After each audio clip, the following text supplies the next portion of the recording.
This podcast is presented by Zach Labs, Cosbon, the instant costume adhesive. Have you ever had issues using materials to build cosplay costumes, theater props, or everyday repair? We have the solution you've been looking for. Zach Labs proudly presents our latest product, Cosbon, the instant costume adhesive. What you get is a 8.5 by 12 inch sheet. You simply peel off both sides much like you would double stick tape, except this isn't that. This is our patent-pending microfiber-infused adhesive that has a tensile strength of up to 100 pounds. This unique adhesive sheet is instant, and boy, do we mean instant. Activation is different than other products, as ours works purely by pressure. Simply peel and stick, applying even force, and it bonds. Instantly. It's human-safe, non-toxic, pet-safe, no fumes, and the best part, it won't ever stick to your hands. Rated for up to 75 wash cycles before starting to give. Great in the cold, rain, and even the heat. Stick anything to almost anything. Metals, plastics, most cloths, and best of all for all you cosplayers and costume builders, is all of your foam materials. While it does stick instantly, leave it alone with a bit of pressure for 24 hours and it cures to even stronger. So wave your magic wand and just use Cosbond, the instant costume adhesive. You are listening to a Dynamic Works Productions podcast. This show is available on iTunes, Stitcher Radio Network, and many, many more podcast services around the world. You can find all our content, music, videos, books, podcasts, and more on our website, www.dynamicworksproductions.com. Have questions, comments, or concerns for us? Head on over to the social tab on www.dynamicworksproductions.com if you'd like to talk to us. Now, on with the show.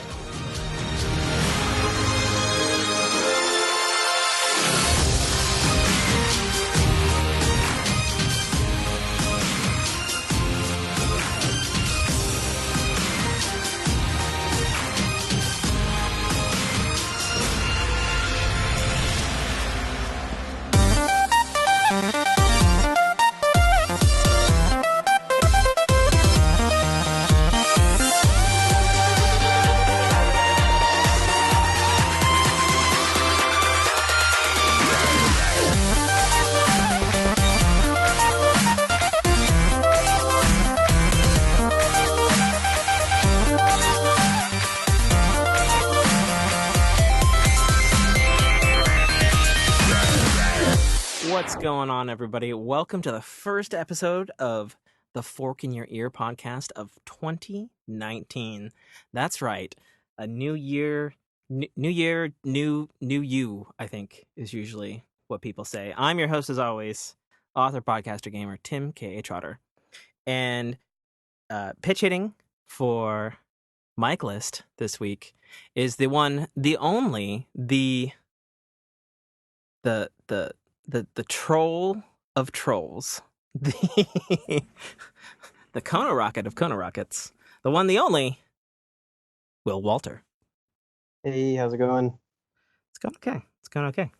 Now that we spent 25 minutes figuring out your microphone, it's fantastic. Yeah. I am. I'm not as tech savvy as you are, my friend. Don't you do something though for a living that involves tech though? Nope. No, not at all. I thought you I'm in manufacturing. Yeah, don't you manufacture something interesting? Yeah, kind of. I figured we'd get more into that in life. But yeah, it's true.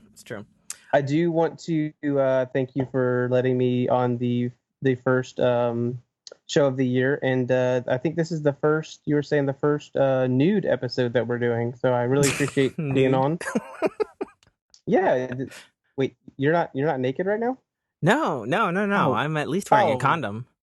Oh, okay. Well, I don't feel as bad now. Terrible. Absolutely terrible.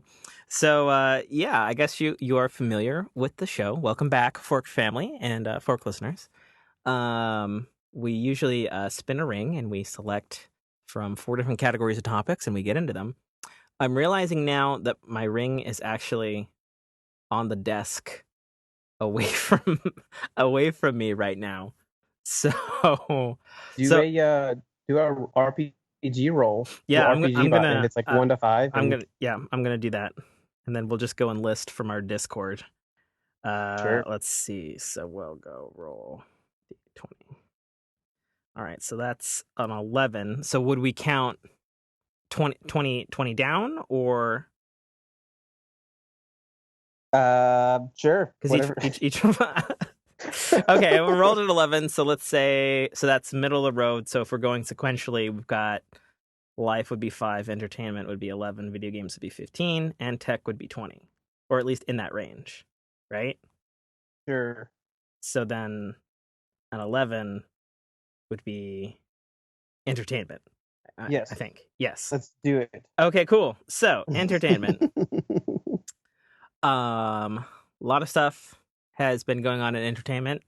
Probably the most surprising of which, as of today, actually, as of this recording, Aquaman, Jason Momoa, savior of the DCEU, has officially surpassed The Dark Knight in sales worldwide. Really? Yeah, I did not know. holy shit. Yeah, it's made like $1.2 billion or something like that. Well, that was a fantastic movie. Yeah, it really deserves it. Like, you can tell that they spent their fucking time on that one. Not just because of the special effects, but it's like, the art direction, the costumes, the story was good. Like, it's firing on all cylinders on that one. Oh yeah. That is for sure. So, so I think I vaguely started to mention this on the last couple of shows of 2018 of Fork in Your Ear. So my girlfriend got me into this like live trivia game that you can download on your cell phones called HQ Trivia. Mm-hmm.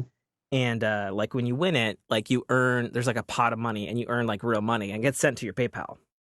Mm-hmm. So Kotaku.com did an expose yesterday saying that HQ Trivia doesn't always pay players their winnings, and it also refuses to say why.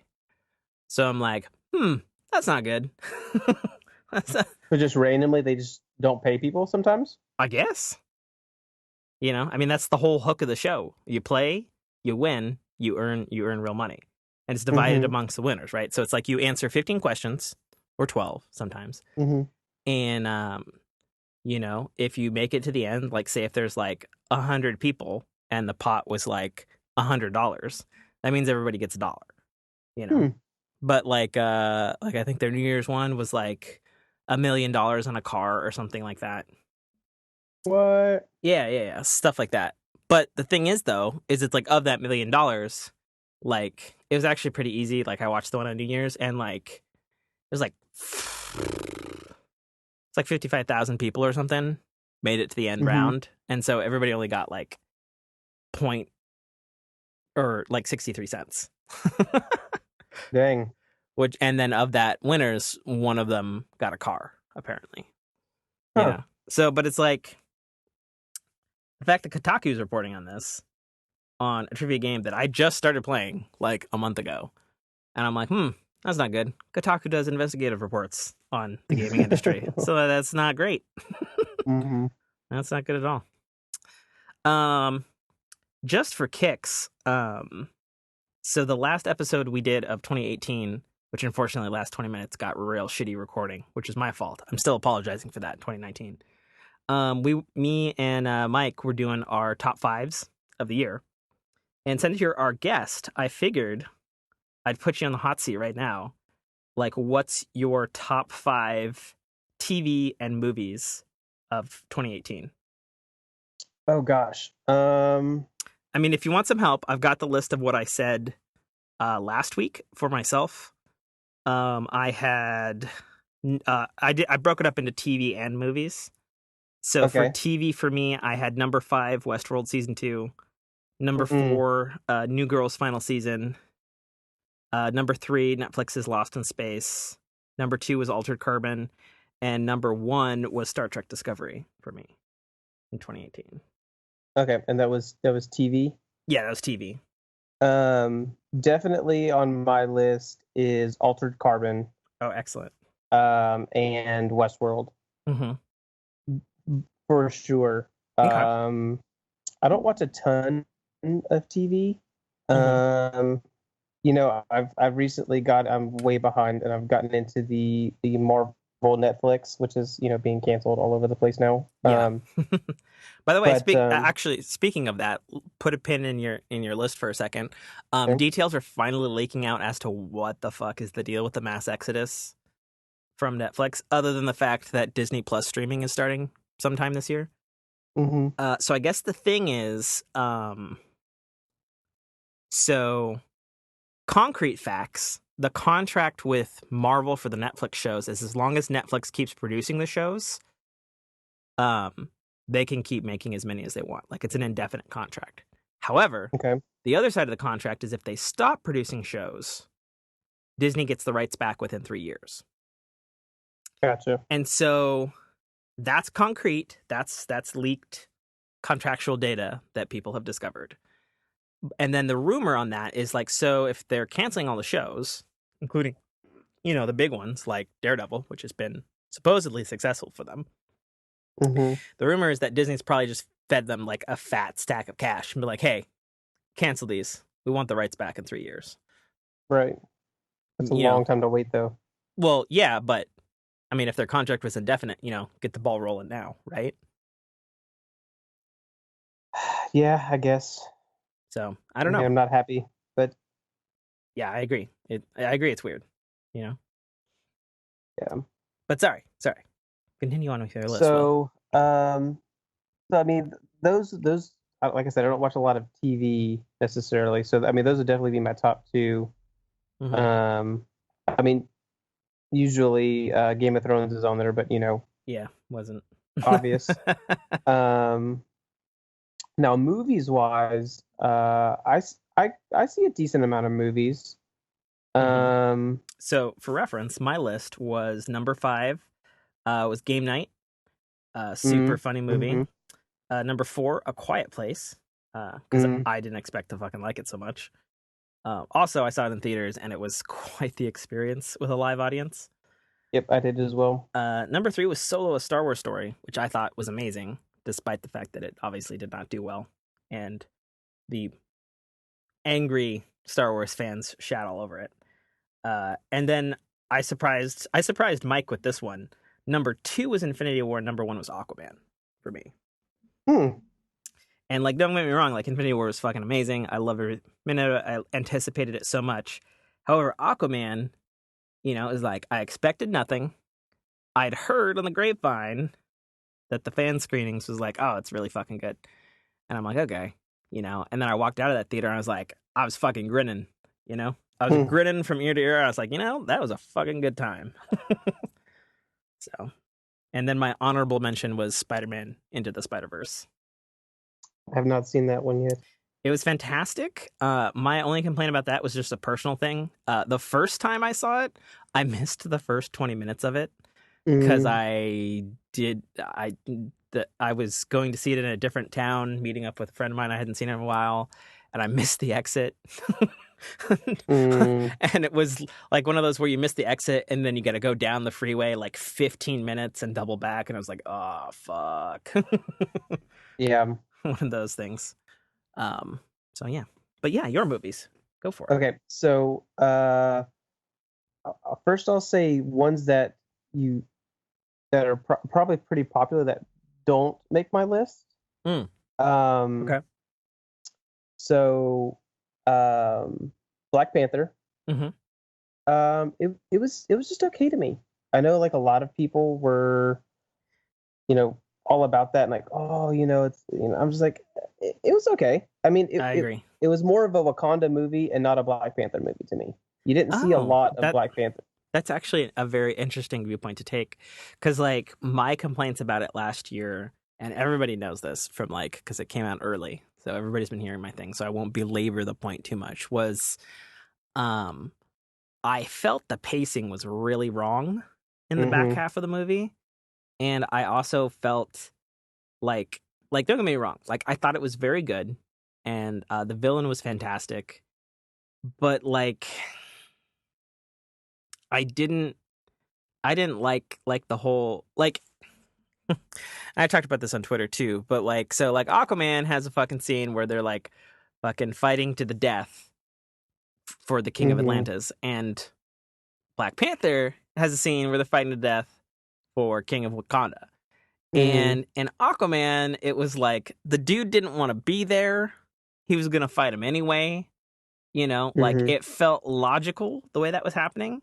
Right. And then in Black Panther, it was like, okay, they had a fight to the thing. He, of course, won. He didn't kill Thing. And then they had another fight at the same thing with some random dude who just shows up. And because he's got a tattoo, it's like, okay, everybody's got to listen. That was the Mm-hmm. most retarded thing I've, like, I get, like, royalty line and all that stuff, but from, like, it just, it, it felt like it broke the pacing of the movie and it broke kind of the logic of the movie. Yeah. Because it's like, okay, well, he's going to fight and he's going to take over for reasons. That's why. Mm-hmm. It's like, okay, sure. Why not? Yeah. So, but I Okay. get you. So, definitely, you've already named two on my list. Hmm. I still put Infinity War over Aquaman. That's fine. It's very tight for me. Um, and I think that DC has done a very, very good job of casting Hmm. their people. I Hmm. think Gal Gadot is perfect cast for Wonder Woman. I think Henry Cavill, perfect cast for Superman. I think Jason Momoa, perfect cast for Aquaman. Not so high up on the list for Ben Affleck. Um, Okay. but Cyborg, Flash. I mean, all of those guys. I think they did a very good job casting.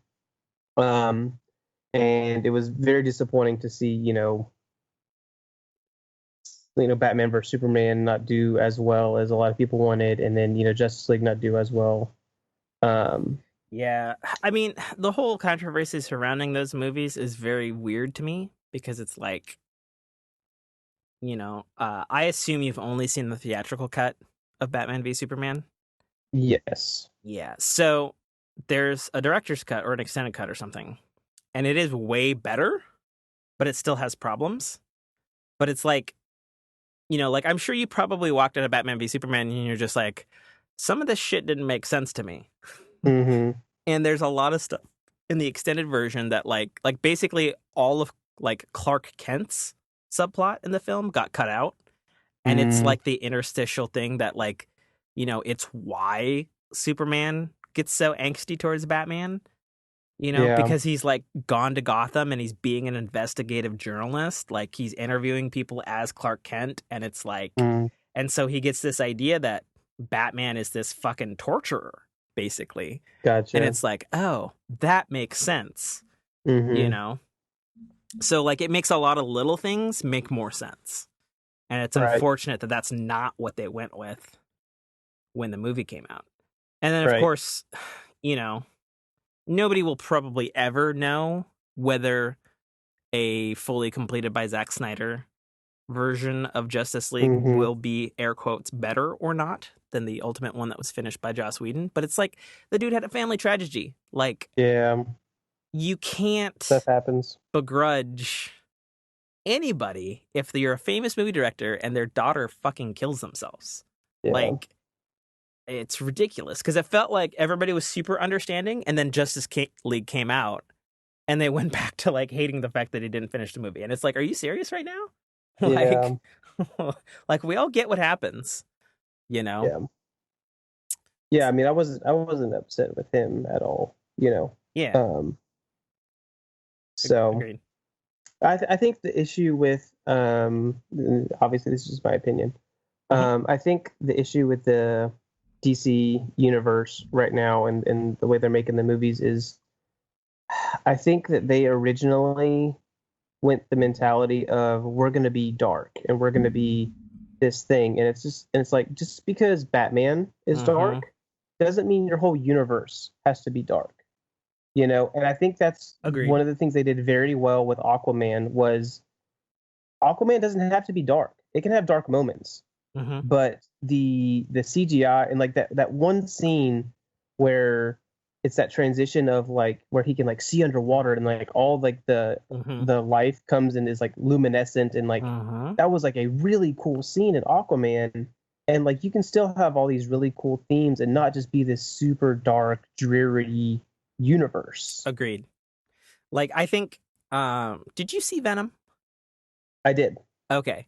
Would you, like, I often, even though they're totally incomparable, but on a particular thing they are, um, I previously have been comparing Aquaman to Venom and what Venom should have been. Like, Venom did, like, a bunch of different genres and tones, and it Hmm. did none of them well. Whereas Yeah. Aquaman did a ton of different tones and genres, but did them all well. Right. Like it was a full meal. We had political intrigue. We had, Hmm. you know, uh, freaking underwater spectacular, Hmm. crazy, never seen it before. We had a little Indiana Jones thing going on for a bit. Hmm. We had cool fight scenes. We had fucking kaiju monster battles, Yeah. essentially, by the You end had of a the love film. story. You had Yeah. like father son relationships. You had Hmm. yeah. Yeah. And it's like Venom tried to do all of those things, but it didn't do any of them well. Yeah. It's Venom did not make my list. it's ridiculous how much money that movie has made, though. You I know. think I think Venom was well, I didn't like that Venom was like the nerdy symbiote that was like not like the loser symbiote, you know. Hmm. Um but I think the CGI with Venom and like how they did Sure, him that was visually fine. was That was great. fine. There was nothing. Eddie Brock was horrible. Oh, agreed. He was not Eddie Brock. That's the problem. No. That's the No. problem. And it, Yeah. yeah. And, I know Mike loved the film, and, he definitely agrees there's problems with it, sure. But he's definitely a very big symbiote fan, I am as or, well. and like, there's no doubt that there's going to be a sequel to Venom because it has Hmm. made more than the whole Spider-Man or the Amazing Spider-Man movie franchise did, which is Yeah. insane to me. Considering Venom is so much worse than those films. Yeah. Um, but Well, it's better than the Tobey Maguire Venom. I, I I agree in some respects. The difference though is I liked that Eddie Brock better. That was at least Eddie Brock.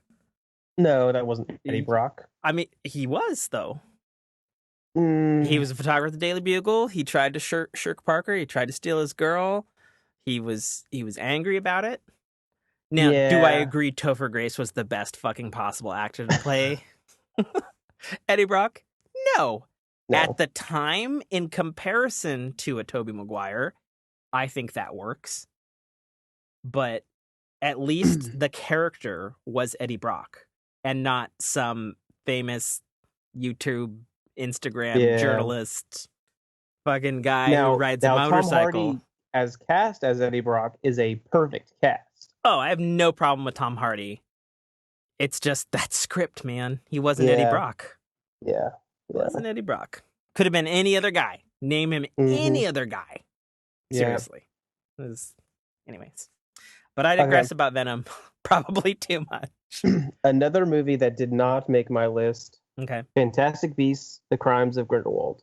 Oh, okay. I thought it was good. Hmm. Um, but I just not there's just a couple things, and I'm sure you've already maybe talked about this on an older podcast, so I'm not going to go too much into it. But just That's just fine. not enough to make the list. Agreed. So on my list so far, I have Aquaman, Infinity War, Hmm. 50 Shades Freed. No, I'm just kidding. you're like a William personal favorite. It speaks to me on a sexual level. Uh, um, I have not watched Ant-Man and the Wasp yet. Don't shoot me. I'm it sorry. I it's am going to watch it. it's real good. Okay. I want to watch Um, it. I am going to watch it. I just haven't watched it yet. the after credits are brutal. I'll tell you Okay. that right now. Okay. Um, so yeah, Um, it's good though. Like it was fun. I wouldn't say it was any better or any worse than the first one. Like it's a serviceable sequel. okay. You know. I don't think that Ant-Man has to be a fantastic movie. I don't think it has to be the number one, Marvel Yeah, I think it has to movie. be fun. Like Yeah. it was like a fun heisty film, and it's still a fun heisty film. Yep.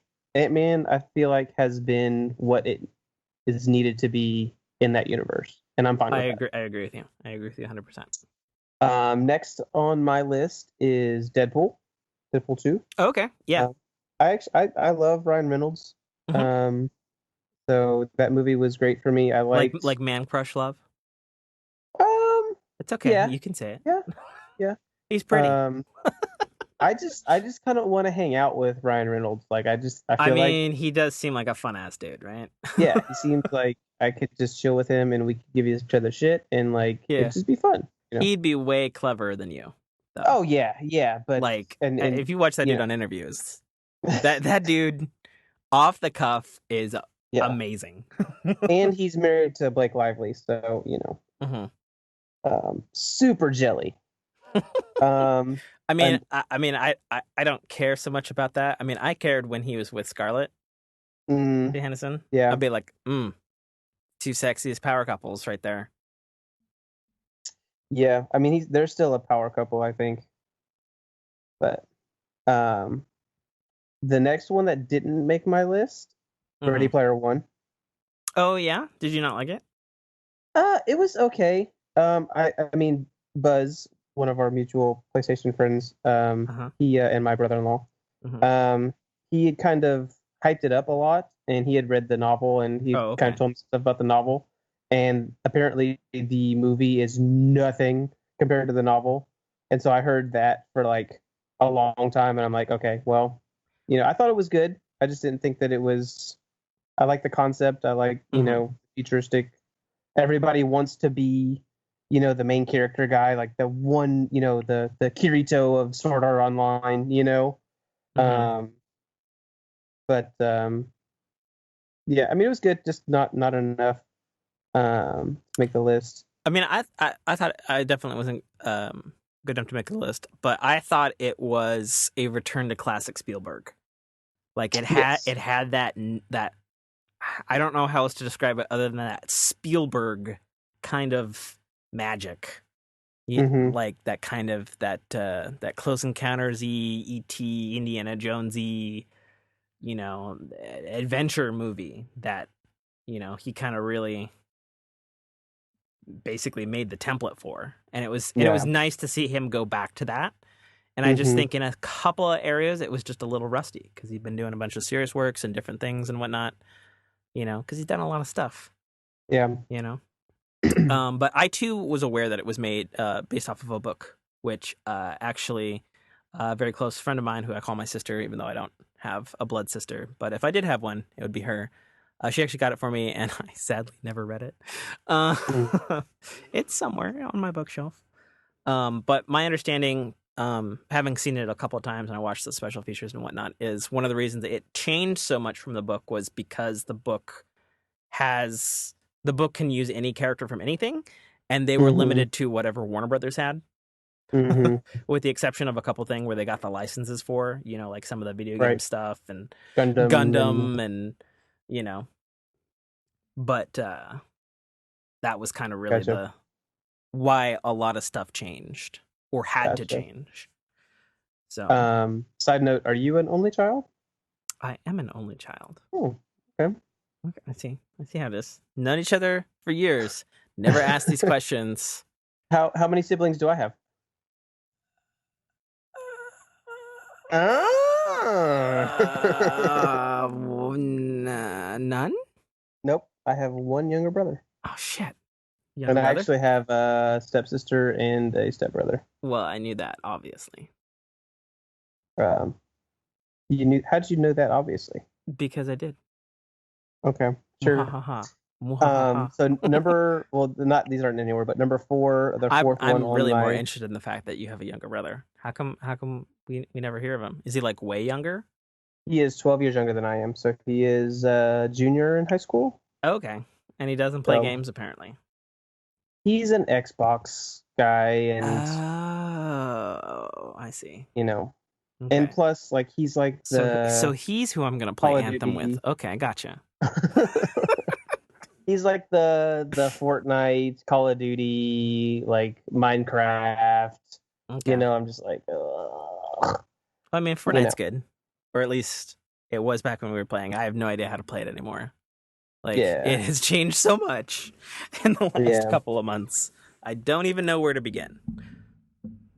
Um, so number four, or fourth spot is A Quiet Place. Mm, Um, yeah, real I good. think I mean, you've probably talked to death that I'm not going to spend time on it, but it was great. I think you have to see it in the movie theater. If you didn't get to, you missed out. You know, Um, I'll be honest. I on my Halloween crawl shortly after we did our night at Hollow Grove, putting that plug in there, special for the Fork in Your Path, an actual play RPG podcast that Will so graciously wrote and recorded with us.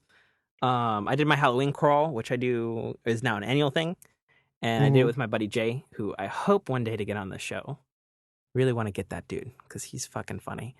hmm, Um, but like he went to like film school, like he's got a legit film school, filmography director degree mhm, thingamajiggy from like Texas something or other, and we had finished our Halloween crawl, and it was like 12:30 a.m. and we're all like pumped and like jacked up on being like scared from haunted houses, and just came back from Denny, and we're like, oh, we should like crash at his place because he lives like way far north of me, and he's like, yeah, we should like watch like a horror movie or something, and then I was like, oh, cool, and then like he had some suggestions, and I was like, seen that or something my girlfriend didn't like or something like that, and then we were like, have you seen A Quiet Place? And he was like, nah, I wanted to. I was like, nah, we're doing Quiet Place. And so it was just me, him, and my girl, and we watched Quiet Place, while his wife and young kids were asleep upstairs. hmm. And he thought it was excellent, actually, which is a high I do. compliment for him because he's a Right. fucking film snob. I love you, Jay. Yeah, I definitely think. I mean, I think it'd be good either way, but to get the full experience of being in a completely silent movie theater where you don't have dogs barking or outside noise or anything, and it's just like Hmm. those moments when you're in. I'm not going to spoil anything for people who haven't seen it, Sure. but when you're in one of the, I think John Krasinski did a fantastic job and explored something that has I've never seen and probably seldom explored is sound. I mean, Mm. people do a lot of stuff with video Hmm. and visual effects, Hmm. but going to well, one very specific thing is when you go to the perspective of the daughter who is deaf, and you hear what she hears, which is nothing, Hmm. and being in her mind during this film for those moments Hmm. is terrifying. And you get to live like a deaf person for those few moments and just and I think it's even more scary because you know about sound and a Right. deaf person doesn't know. So you were just like, I don't know how to act right now. Like being deaf temporarily for 30 seconds at a time was just I'm clutching my seat, like digging my nails into the cushion. I'm like, oh my God, like, what Dude, if this thing is dude, right dude, behind you? dude, dude, dude, dude, dude. Okay, so Fork Fam. So uh Will here, also Conan underscore 20 on PSN. Hmm. Um we play Dead by Daylight, and he's one of the guys I've often talked about on the show that we play Dead by Daylight. Wouldn't it be awesome if you were playing as the fucking thing from The Quiet Place, and like as you Oh, approach, your sound goes out? oh, that would be great. Because one of the things in the game is Mm-hmm. scary Audio music and cues. like Mm-hmm. like audio cues, and it's like if you get Mm-hmm. none, oh, that'd be so good, wouldn't it? That would be great. That would be a great killer. Oh, fuck yes. Like just mute all of your audio. Yeah, Like that nothing. would be their special ability. Like if you could like target somebody and just be like mute, you Uh-huh. know? Oh man. Instead of like throwing a hand axe or something like the huntress, like you just like mute. Mm-hmm. Oh man. That would be terrifying. Uh-huh. Because you'd be like, you'd be looking around and stuff. Yeah, that'd be great. uh, Um, so yeah, Quiet Place definitely on the list. yeah. Now I want to bring something up, but I want to finish this and I want to circle back if possible. Go for it. Go for it. I don't know if you've talked about it yet, but I would like to, if we have time, discuss A Quiet Place versus Bird Box. Oh, God. I don't even want to fucking talk about Bird Box because it's such a What? shit film. I disagree. Oh, Uh, God. Okay. I mean, we'll Okay. do it for you. We'll do it for you. Okay. Okay. So to round out the list, the fifth spot, and I have two honorable mentions. I'm not really sure where to put all of them. The first one is, you said Game Night. I thought Game Night was great. Mm-hmm. Just because it's very similar to me and my wife. I'm known through the family as like the board game nerd. Yeah. Love playing board games, and everywhere we go for like Yeah. Christmas, Are Thanksgiving. you wanted by the mob and you've got a sports car? You're gonna leave your brother with car with the keys. So I think that was a good pick by you that we share that. The other Mm-hmm. one was what was it? I'm looking through a list right now. It was I just had it. Oh, Mission Impossible Fallout. Oh yeah, it Um, was super good. I enjoyed it. I've been a Mission Impossible fan for a while. I didn't like. I think it was it Ghost or Is the Ghost Protocol is the one that everybody hates because the one that yeah, came after was like bringing it back. Syndicate, right? Yes, was it? Yeah, Was it Syndicate? I think Was it was Syndicate. it Rogue Nation? Rogue Nation. Yeah. Rogue Nation, because Rogue Nation and Fallout are Mhm. basically continuations Yep. of each other. Like So they I bleed into was one very another. very proud of that movie. That was a good one. And then the other one, which is probably going to be surprising to a lot of people, Tag. Oh, I wanted Uh, to see it in theaters. Missed it in theaters because Movie Pass is fucking gay. Unsubscribe from that service, folks. Sorry. Like I picked it up on iTunes because I wanted to see it because Mhm. I was like, oh yeah, that cast, come on, I'm in it just to see it. Yeah, I it was worth a watch. I didn't think it was like yeah, a rewatchable film. I actually more right. enjoyed the behind the scenes stuff on it because I guess it was from based on real people from Yes. my state here in Spokane, Mm, okay. I didn't and know it was from up there. yeah, and I guess they actually still do it, Hmm. and it was That's the thing somebody, that sold yeah, for me was at the end you see those guys actually still playing tag. I was like, okay, this is not just a movie that someone thought up. Like yeah, this is like heartwarming. Like these are older guys who are still trying to stay young and still try to stay connected. yeah. And it made me think like, man, there are so many people from college, so many friends Oh, that I I've grown know. apart from, Mm-hmm. you know. Agreed. It's like I really wish we would have done something like this to stay Mm-hmm. connected because most of these people probably wouldn't talk to each other as much or see each other as much unless they had to Yeah. go physically touch them. Mm-hmm. It is a really cool real story and real moral story too. Yeah. But as far as a comedy movie goes, like it's worth a watch. I wouldn't Hmm. say it's an insta buy. It's not a terrible movie by any means. Like it's one of those movies you watch it and you're like, that was good, that was funny. Yeah. I'm done now. Yeah. Yeah. I agree. But But I hear I what think you're it's saying. worth It's good. honorable mention for this year. Okay, fair enough. Fair enough. So that's my list. Fantastic.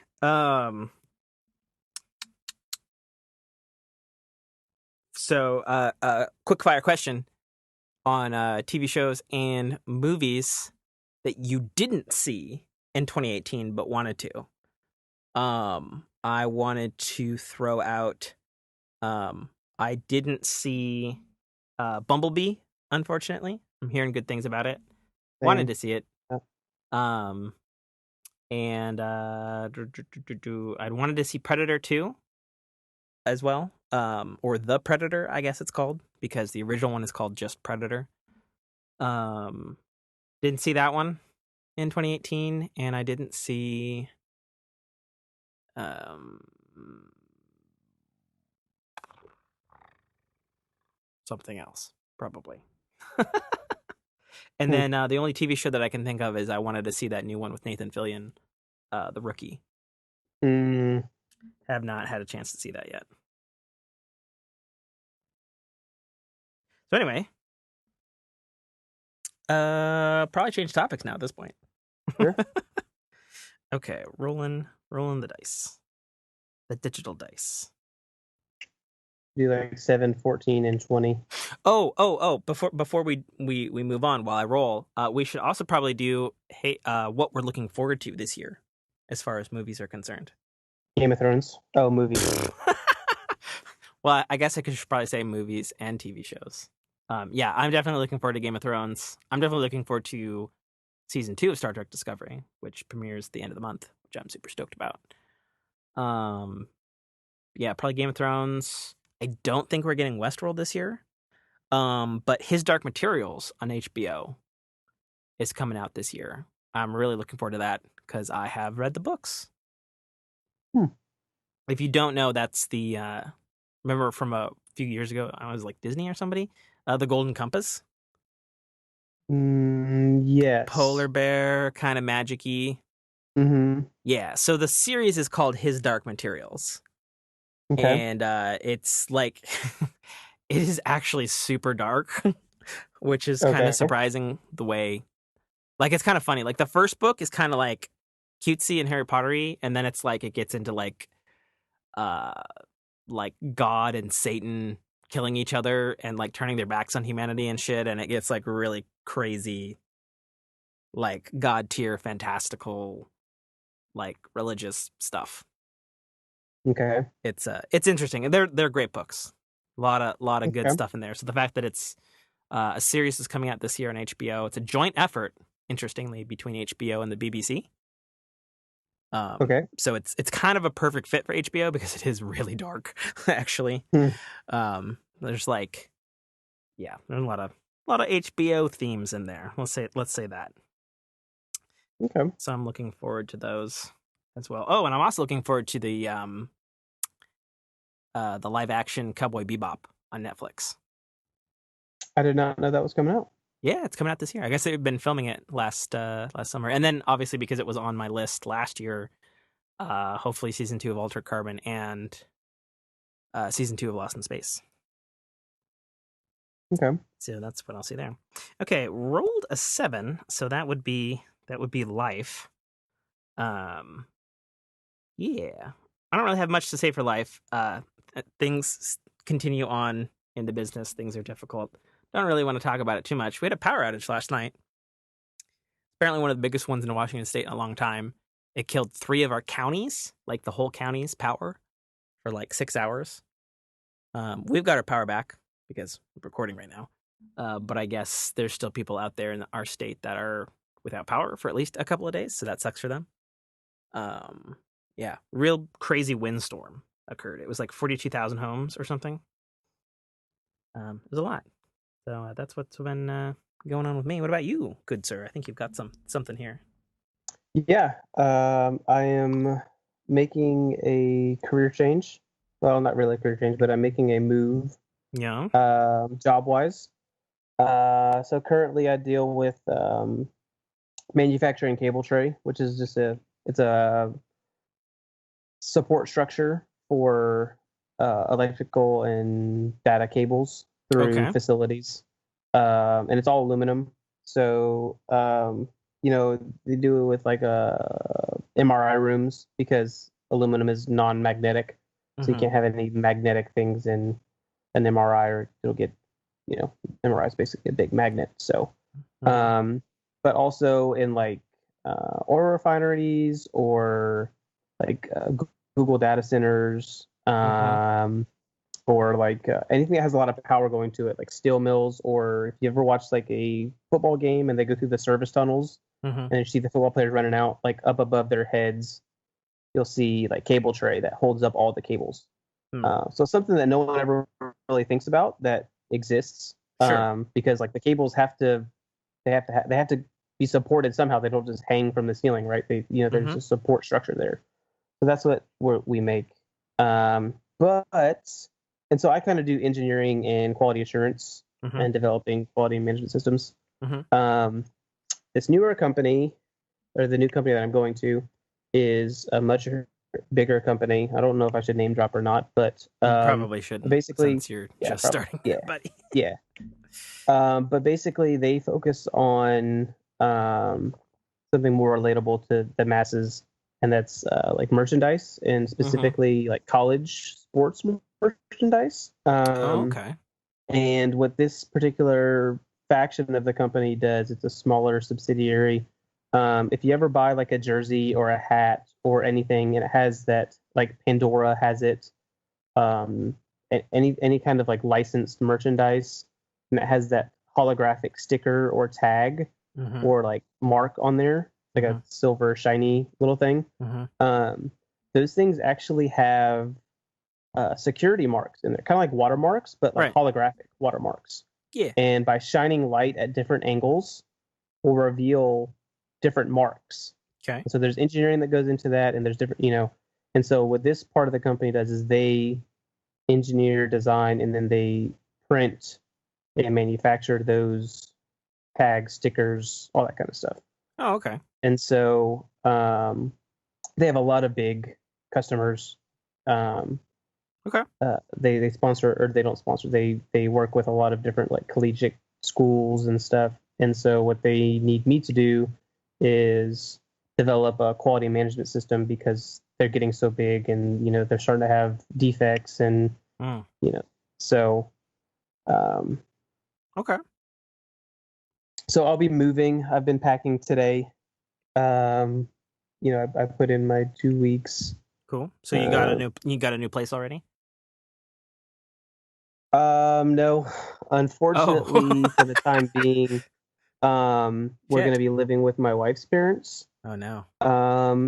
Which, there's pros and cons to that. The point is to, well, one, they're 20 minutes away from both of. The reason why I'm making the move is because my wife just graduated her master's program from physician assistant school, so she's working up in the North Georgia area where I'm from. And I'm in the West Georgia area right now, close, kind of halfway between Atlanta and Alabama. And so it's just like an hour and a half difference. And so where our new jobs are, they're 10 minutes apart. So it just makes sense to move up there so we can both have a short commute instead of having like 45 minutes to an hour for both of us. And plus, her family's up in the North Georgia area. My family's even farther North Georgia. So it just makes sense for all of us to kind of be up there closer together and not have to commute as far. So a lot of stuff going on in the Kono world right now. But right now it's just packing. Okay. Unfortunately, packing and boxing things up and moving things and renting storage units and all the funsy things of moving. So you don't have a new place yet that has better internet than your shitty Wendy's internet right now. No, my in-laws actually have very good internet. That's good. Do they have so, like space? Like, are we still going to be able to play online and stuff together? Yeah. They have a full like basement. That's where Okay. Matt, who we play on PSN, who is Buzz's younger brother. Oh yeah. So when he was being yelled at by his folks, They were yelling down into the basement. Yeah. That's funny. Okay. It'll be an interesting dynamic because, I'm 28. So like her parents are used to like Matt, who is, like Younger. 20, 21. Yeah. And like it'll be interesting to see how they treat me and my wife, even though we're like full grown adults and we're just living with you temporarily to like save money to sell our house and have a bigger down payment on a new house. Yeah, gosh, I can't possibly relate to that situation. I have no idea what that's like, Kono. So I'm just hoping that there's not any problems, issues there, or having them treat us like we're 15 instead of almost 30. So. Yep, I understand. I do. Yeah. Well, cool. All right. Well, that sounds exciting, and I'm happy for you, and of course, wish you the best. And you find a good place, and particularly a place that has, perhaps quieter spaces for your loud ass dogs, and much better internet. Oh, I'm definitely getting better internet for sure. You get like the best internet. I'll get all the internet. What do you even have available to you in Georgia? Oh, I have a ton of stuff available, but like, do you guys have fiber? I knew that we were moving soon. Yeah, like the AT&T guy, I have yours. Okay. And he came by the house. I'm pretty sure they're throttling me now, but he came by and he was like, "Hey, we just got fiber in your area." This was like 2 months ago, and like even though I wasn't saying anything to anybody, like I was already, because I didn't want things to get out, because I have friends on PlayStation who I work with and stuff. Yeah. Um, and I didn't want anybody to know that I was looking for a new job and that get back to my employer or anything. Mm-hmm. But I'm like, I'm not gonna sit here and upgrade my internet and sign a new contract if I'm gonna move in a couple months. So I've just been kind of struggling with crappy internet. But yeah, the guy's like, we can give you fiber for cheaper, and I'm like, that sounds great, but I'm not gonna be here. So yeah, I'm gonna try and get almost as good of internet as I can get. Um, when I move, it's just I gotta get to that point. So, Groovy. are you catching Pokemon right now? No, I'm frantically trying to roll, but I've just rolled a 2, a 3, and another 2, and then I rolled an 11. I'm trying to get to our other 2 categories. Maybe. Well, just do one is 1 through 10, and the other is 11 through 20. So just roll a d10, maybe? No, just roll a d20 again, and then just say 1 through 10 is A, and then 11 through 20 is B. Okay. Well then. Do technology. Okay. Just do technology, and we'll finish video games. Okay, sounds good. Okay, so technology. Whew, there has been some shit going on in technology. So something that I was going to mention, or I think I did mention, in the last podcast of 2018, is due to the ongoing fight slash, in some cases, Qualcomm's getting iPhones banned in China and Germany as of today, and because they're fighting over a patent dispute over their modems. Um, Apple has officially pulled all of the Chinese Foxconn manufacturing contracts, and they're building a giant new plant in India. And so probably within 6 months, everything that's being made for Apple by Foxconn is going to be coming out of India. And that's a really huge deal because A, it's one of the largest workforces in China works at Foxconn, and B, it's a great deal for India, obviously, and it's still technically the same Chinese company. They're just using Indians now, but it's a huge deal for the economy there in India. And then the other thing, and I was actually just reading about this, is back here in the States, Qualcomm's legal dispute with Apple has now gotten involved with the FTC.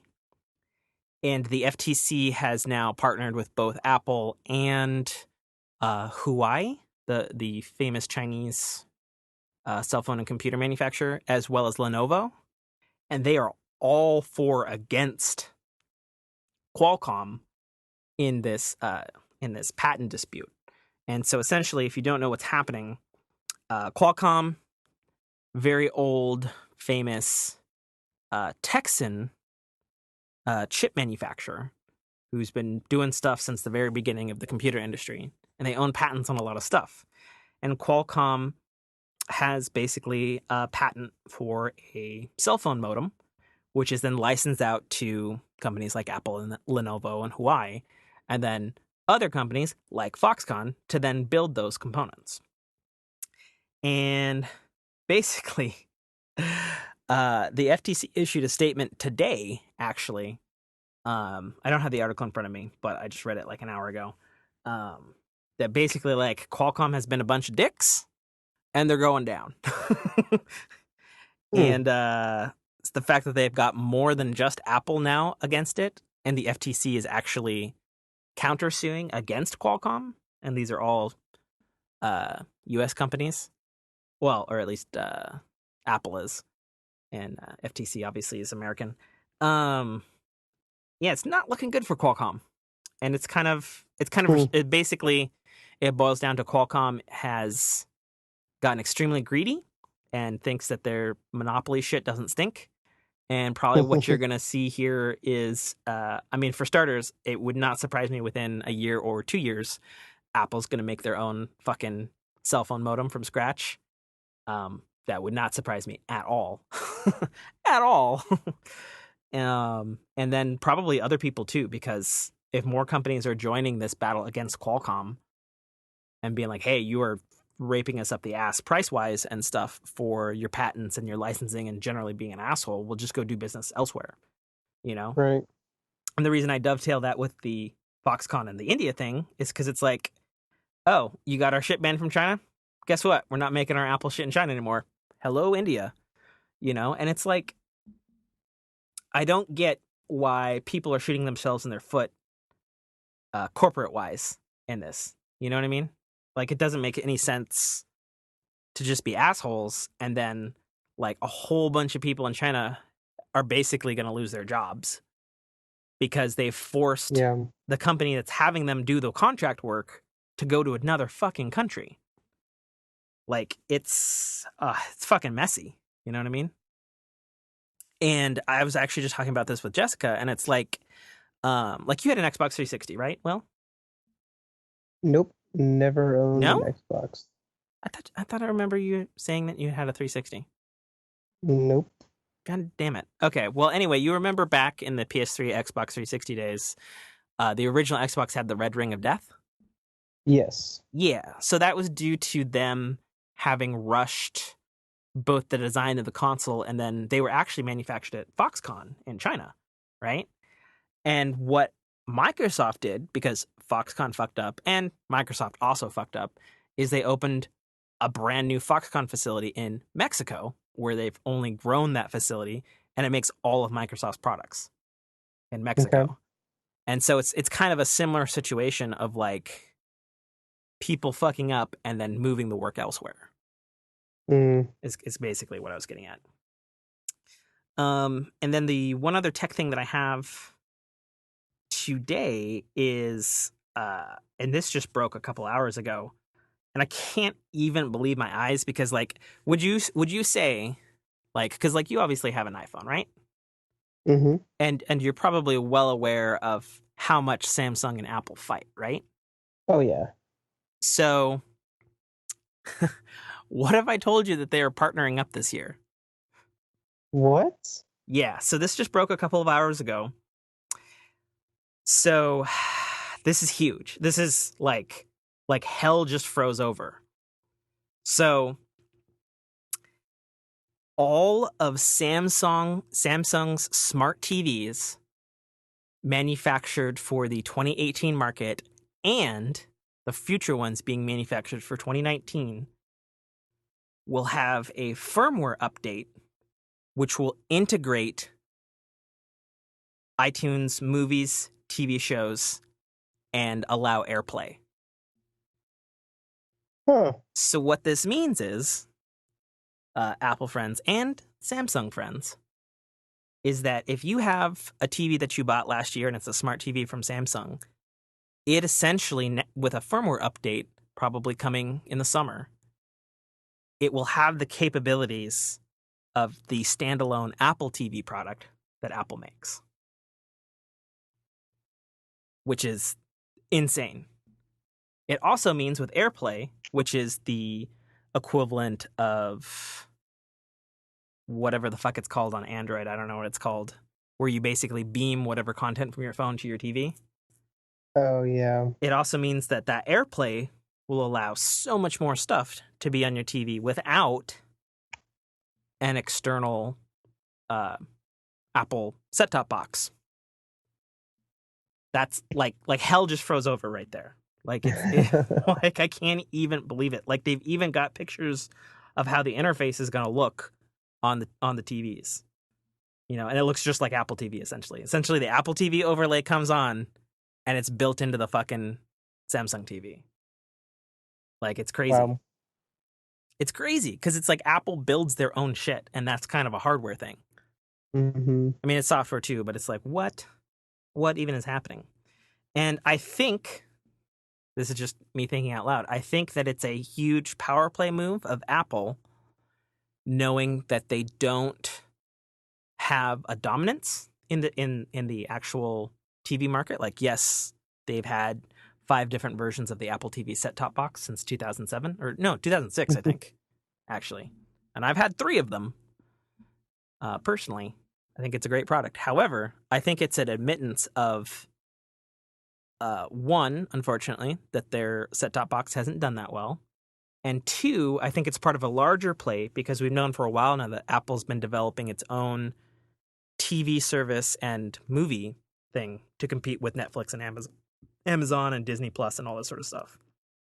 And so if every goddamn Samsung TV that you picked up last year and will pick up this year is going to have that built into it, oof. Trojan horse that motherfucker. You know? Yeah. Good point. Yeah, but I mean, it's just so insane because it's like they've been suing each other for years, Mm-hmm. you know, over this and that and the other thing, and their ads are always shitting on Apple, and it's just like, how does that even happen? Yeah. You know, you have to wonder if it was Samsung, or if it was Apple, or if, I don't know, maybe they saw it as being super beneficial. Obviously, they both agree that it's beneficial, or they wouldn't do it. You know. I mean, agreed, but it's like, it's so crazy because the other thing that we heard, like just before Christmas, is that Apple Music is coming to all the Alexa devices this year. And so it kind of begs the question, you know, for Apple's music and TV and movies, like it's going to be ubiquitous. It's going to be cross-platform, essentially, because like if they're allowing it on Amazon, their direct competitor, you know, and now they're allowing it on Samsung TV. Like, does that mean it's going to appear as an app on PlayStation and Xbox? Fucking probably, because they've already got Apple Music on Android. So from a content services function, it seems they're going broad. Yeah. You know, and that's probably the smart way to do it, I would imagine. So I don't know. I don't know. I'm blown away by it. Do you have tech stuff to talk about, good sir? Well, I mean, I do have one thing, and it's kind of, I guess, on the same kind of topic. I mean, so it's more of a, I guess, a question than a topic to bring up. But you know, right now, my wife and I were on a family share plan with her family, along with Buzz and Buzz's younger brother Matt. But as soon as we move and we get all this stuff done, we're going to get our own plan. And then with that, usually comes good deals for getting a new phone. So right now, I got the 6S. I'm sorry to hear hear I want to upgrade. I know it's been a while. It's old now. Yeah, it's old, and so I want to upgrade. But it's, you know, do I go to the full like 10X or do I, you know, like what's from what I mean? Because you are like Apple guru guy. I am indeed. Like, I know. Do you, like, for the price? Because like, I mean, I don't want to spend a ton of money. The first question you have to ask yourself is storage size, because that's going to most broadly affect your price. How much fucking SSD storage do you need on your phone? Not a lot. Do you use streaming all the time? Like for everything? Or do you have like a gigantic ass movie and music library that you want to keep on your device? No, I don't have any music or video like stored on my phone at all. Okay, do you have like a lot of apps? No. Okay. So a moderate amount of apps. So then your first price point to help knock price down is you're going to go with the lowest SSD storage, which I think is 256 gigabytes now. Okay. The lowest, I think. I'm actually looking it up for you right now. But okay, so then the other question is, so do you want a jumbo phone? Do you want a regular size phone? Or do you want to keep it simpler but still have the performance upgrades of the newer generation? Because there is the iPhone 8, and then there's also the iPhone XR. Right. And the thing you have to understand about the current iPhones, the 8, the XR, and the XS, is their main processor is the same processor across the whole thing. The only difference is in the X series, you get more RAM. Okay. And then the other thing is, in comparison to that 6S, because I came from a 6. I came from a 6, William. I came from a 6 and I jumped all the way to the 10. Or the X, whatever. Okay. And that processor, like, okay, how much do you care about processor speed? Um, I mean, not a whole lot. I mean, you know, I I want a decent one. I think I I want to get the most bang for my buck. You know. So the most bang for your buck, according to all the reviews, is probably the XR because it keeps the similar factor of the 7, which will feel most similarly to the 6. And will also have similar screen size depending on whether you go with that or the larger version. And so the biggest thing that you're gonna see though, William, is just a literal quantum leap in just how much better everything works. Okay. Because the processors that are in these things have been Geekbench tested, and they are as powerful as the mid-tier, top of the line MacBook Pros. Like Okay. they're insane. Like they are more powerful than your PlayStation 4. Let's put it that way. Wow. Like it's ludicrously insane. Like they're it's ridiculous at this point because they have surpassed um, and everybody's kind of playing catch up in the cell phone game in terms of processors and stuff right now because Hmm. Apple did this left turn thing here and they're starting to dive into actual quantum computing ever so lightly, and it's like a whole new ball game, man, because they're just year over the year they're so crazy faster. Like it wouldn't Hmm. surprise me if they supplant the Intel chips in the actual Apple products within the next year or two.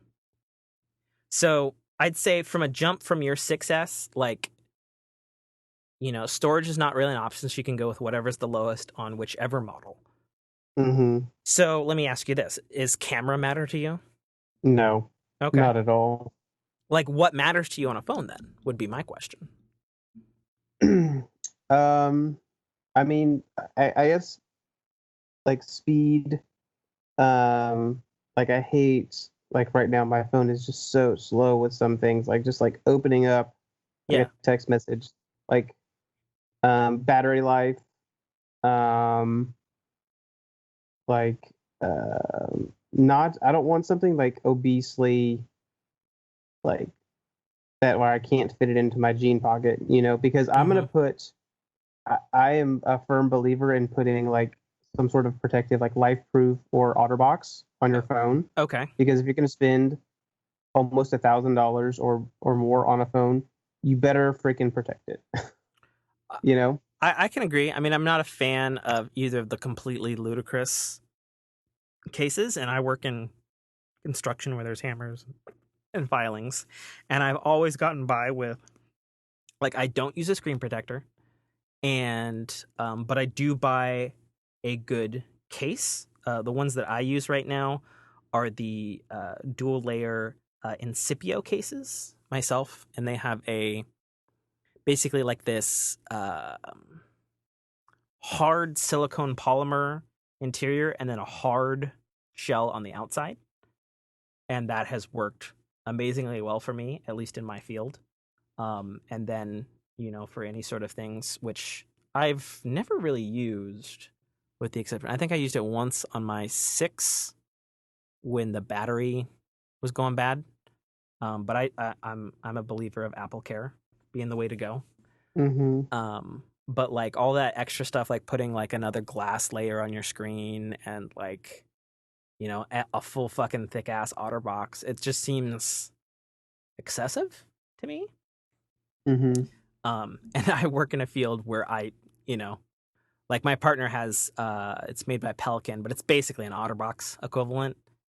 And like his case is ridiculous because it makes his phone like 2 times the size it should be. Um, Right. but he's like, I don't want to think about it. I was like, okay, but whatever. Anyways, um, so here's some facts, and you've probably seen these out in the wild at stores or whatever. In terms of screen size real estate, if you go from a 6 to an XS, the screen size pound for pound is essentially the same size as what you would get on a 6S Plus. Okay. Even though that phone is bigger, the 10s are smaller than that because of how much they've trimmed the bezel and all that sort of jazz. So if you want a bigger screen but you don't want a bigger phone, you kind of have to go with the XS. Okay. Or wait, do the XRs have them? Or an XR, an XS or an XR. So really, those are your two options. So if you want the best bang for your bucks, that's the XR, and that gets you the bigger screen. It's not an OLED screen; it's still an LCD screen, but it'll be a little cheaper. You'll have good storage size, and then in terms of what's under the hood, you're good to go for at least a couple of years, Gotcha. for sure. And that's Yeah, probably Go ahead. that's probably your route, man. Yeah, I mean, my worry is if I don't go with like the XS or the XR and I go for the 8, Mm-hmm. then I'm gonna just run into the same issue a couple years down the road.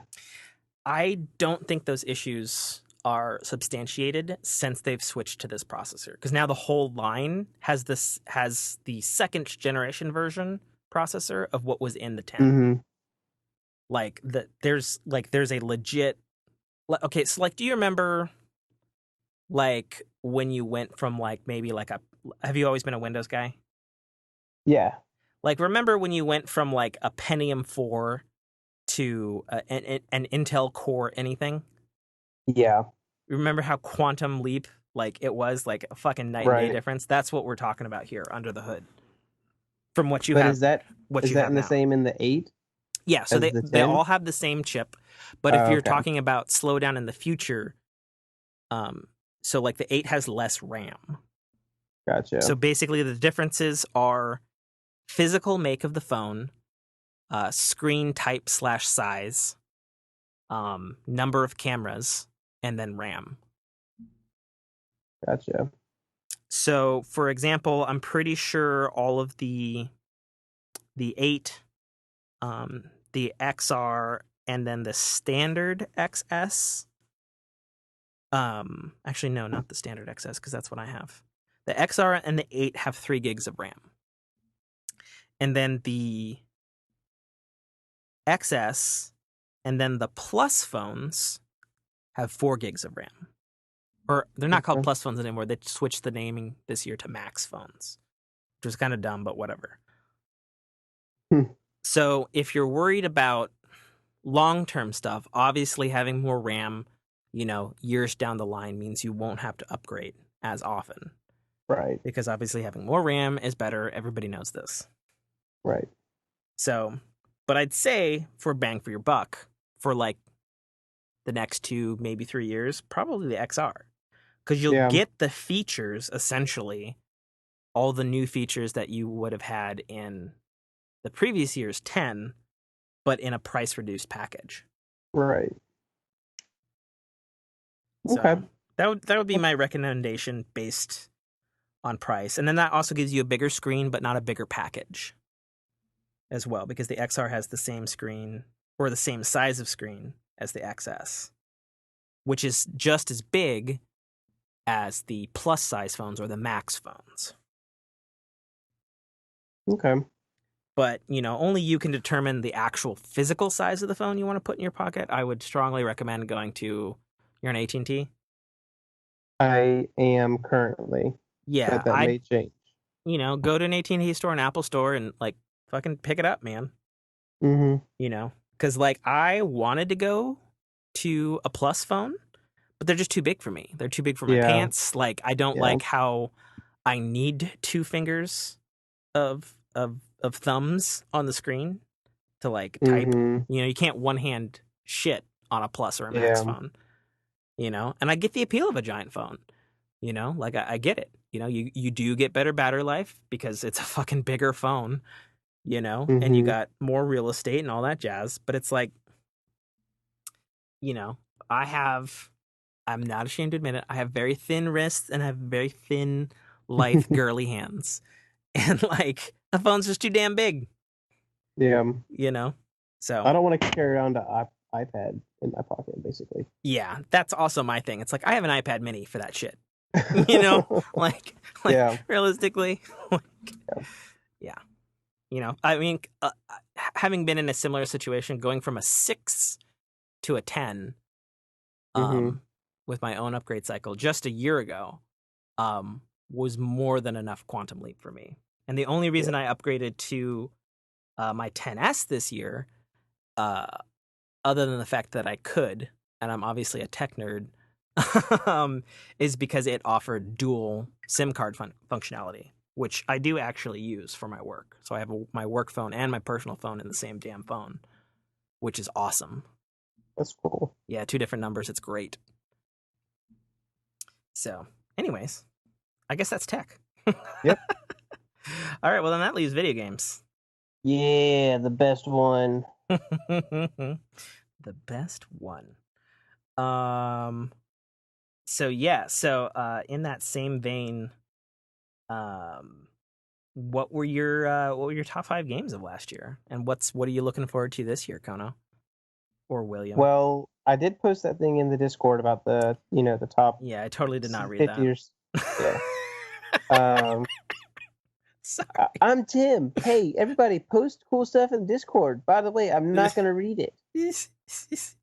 No. So, I'm reading it now. I'm reading it now. For top 5, I don't think I have 5, total games that I really enjoyed. I don't play as many as, I would want. I really wish I would have gotten into God of War, which I still might. I really wish I would have gotten into Spider-Man, which I know that you love. Oh God, it's so good. Are you a Spider-Man fan? I don't think we've really talked about it that much. I'm not a huge Spider-Man fan. I definitely enjoy Spider-Man. And the more that I heard from you and the more I saw stuff online, like all the different suits and all the different like upgradable stuff. I'm an upgrade customizable like junkie guy. Well, it's got that. I know. You got level 50, you got skill trees. Mm-hmm. I love that stuff. And then the great thing about those suits is each suit you get an unlockable power with it, but it's not tied to that suit. So all you need to do is obtain it through however it is that you obtain it, because they all have different requirements. And then you get that upgrade and you can put it into whatever suit you want. It's a really genius thing, honestly. Oh yeah. Because it's like you want to be a punk rock Spider-Man whose special ability is the mechanical arms from the Infinity War Iron Spider. Do it. You can mix and match. It's awesome. Yeah. So, I may still end up hopping into those. I just haven't had a lot of solo video game time. Sure. I'm not a big fan of Red Dead. It's Yeehaw Grand Theft Auto. I mean, it's not, but okay. I'm not a big fan of those kind of games as much. Even though it would be cool to like Westworld kind of, but yeah. Did you know that the 360 PS3 era Red Dead Redemption game inspired the writers of Westworld, the TV show? Really? I did not know that. In fact, the idea of the loops came from them coming to town and how they would kill them and they'd be respawned and they'd follow them around town and they'd be doing, loops. Yeah. So I really wish I would have gotten into Monster Hunter World. I remember you were trying to real hard sell that one for both, for our little gaming group that we have. Because you're part of my primary gaming group. Yes. I'm honored. Yeah. Nothing against Mike, but he works nights on the East Coast, so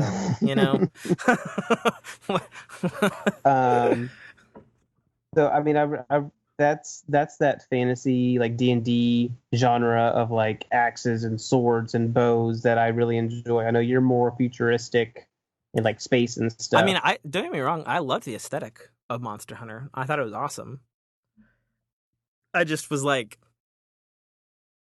I've tried the other Monster Hunters, and essentially, for those who don't know, Monster Hunter originally started as a Capcom ripoff of Sega's Phantasy Star Online, and it kind of basically was that, and then they evolved it into more of a little bit of a of a mix between that and a little bit of like a Pokemon kind of thing where there's like a ton of different things to go after. Although you don't catch them, you kill them and chop up the parts for your And armor you and wear whatnot. their asses like hats. Yeah, you wear their ass hats. And like I've played probably every demo and early access thing for Monster Hunter, and I can literally see the appeal of it. And I definitely saw more of appeal in Monster Hunter World, which is Capcom's best-selling game in like a decade, which is also a little surprising considering the popularity of Resident Evil. Mm-hmm. And I get it, and I love that people love it, and there's stuff to do, and they're adding stuff to it, and it's a vibrant online community, but it's not quite there for me. Like I think maybe like if there's a Monster Hunter World 2 in the cards, like I could see that being more of my thing. Mm-hmm. I kind of look at it like this, like Monster Hunter, like the original series, was basically like Final Fantasies 1 through 10. Mm-hmm. And then Monster Hunter World is kind of like somewhere between Final Fantasy 13 and Kingdom Hearts, but it's not the kind of evolution I'm looking for, like how Final Fantasy 15 did like a lot of stuff. Yeah. If that makes any kind of sense to anyone out there. I was kind of hoping it would be more MMO like. Mm-hmm. Instead of it still has this very Zone. It's like very Yeah. zoned based. Yeah, it's And always it's been very that way like though. yeah. And that's something they stole from Phantasy Star Online. Like Mm-hmm. it's super zone based, but they had And to I be at don't the like that. time. So Yeah, at the time, yeah, but I wish it would have like you said evolved a little bit more into like an actual world, like a Elder Scrolls Online. Mm-hmm. Let me travel to this biome. Yeah, like This truly open world instead of just a yeah big ass zone. yeah Yeah, and that's something that I'm hearing from Monster Hunter fans. Actually, nice segue right here. That Anthem is doing really well. mm-hmm. Because I guess yesterday a bunch of people broke NDA. There's all kinds of videos going up everywhere from Vimeo to YouTube to like all kinds of shit. And people are saying that they get it kind of felt to them like a next step of Monster Hunter World, actually. Mm-hmm. Like where a World 2 should definitely be at, because it has this, like, apparently the world is really awesome in Anthem. If Mm-hmm. nothing else, I'm still waiting to get my hands on it. So Yeah. For Anthem, I'm so on the fence because it's like Mech Suit Monster Hunter World, which could be really cool, Mm-hmm. but I'm also very hesitant about anything EA. So And that's understandable. Like, don't get me wrong. Like, I understand everybody and all of our fork families hate toward EA. They I don't killed. have hate. I have a little bit of hate. Like, I dislike that EA mismanages their successes. Mm-hmm. Like, uh, you know, Mirror's Edge was not the financial hit that they wanted, and they tried twice. But I'm just really mad that they mismanaged the franchise and don't give it more of a chance to breathe. Because like everything can't be a hit like immediately out of the gate, and Mm-hmm. EA kind of treats their games like if they're not a hit immediately out of the gate, that franchise is dead. Maybe we'll do another like a reboot of it in 10 years time, and then we won't make the effort to make it like truly great, or we'll like give them reduced resources or whatever. And then if it is a hit, then they fuck with it until it's dead. like Mm-hmm. like that's kind of how I feel. Like, so for example, I'm a huge Dead Space guy. It is my favorite horror franchise, period, bar none. I love all the games. I played Dead Space 3 again last year around Halloween time with my buddy Brock, and having a great time with it. And like, thing about EA is they're super corporate driven, and it's like their old slogan of like EA, get in the game, or for the players, or whatever the fuck it was. Like, it's just not the reality of what it is. Mm-hmm. And I think where things step outside of the norm for them is in their truly monolithic successes, such as obviously their Battlefield franchise is very successful, and they're doing really well to placate the fans and stuff, and the fans are very happy about that series. Um, and historically, BioWare, who is unfortunately owned by EA, um, their Mass Effect franchise has been amazing. The Dragon Age franchise has been amazing. You know, their franchises that they have created are amazing. And like that's what like BioWare does better than maybe anybody else, period, is because A, they put stories first, and then B, like their world draws you in. And something that I feel a little about is everything I've seen for Anthem, despite the fact that like I think I'm into it, is it seems a little homogenized, even for BioWare. But I'm hoping that everything that they've shown of Anthem so far is like we're looking at the first like 10% of the game. You know, like because everything we've seen from Anthem is it's like okay, kind of like leftover world frontiersman Iron Man mecha suit gameplay thingamajiggies and fighting monsters with hit points that pop off of them like an RPG or Destiny or The Division. And what I'm hoping is that like, you know, things are way more diverse than they appear. You know what I mean? Yeah. Like that's my hope, because historically BioWare has done that. Like, you know, any of their previous games. And a lot of people are like, "Oh, well Mass Effect Andromeda sucked dick." And I'm like, "You know what? Mass Effect Andromeda was not done by the BioWare that you know and love. Mass Effect Andromeda was done by BioWare Texas.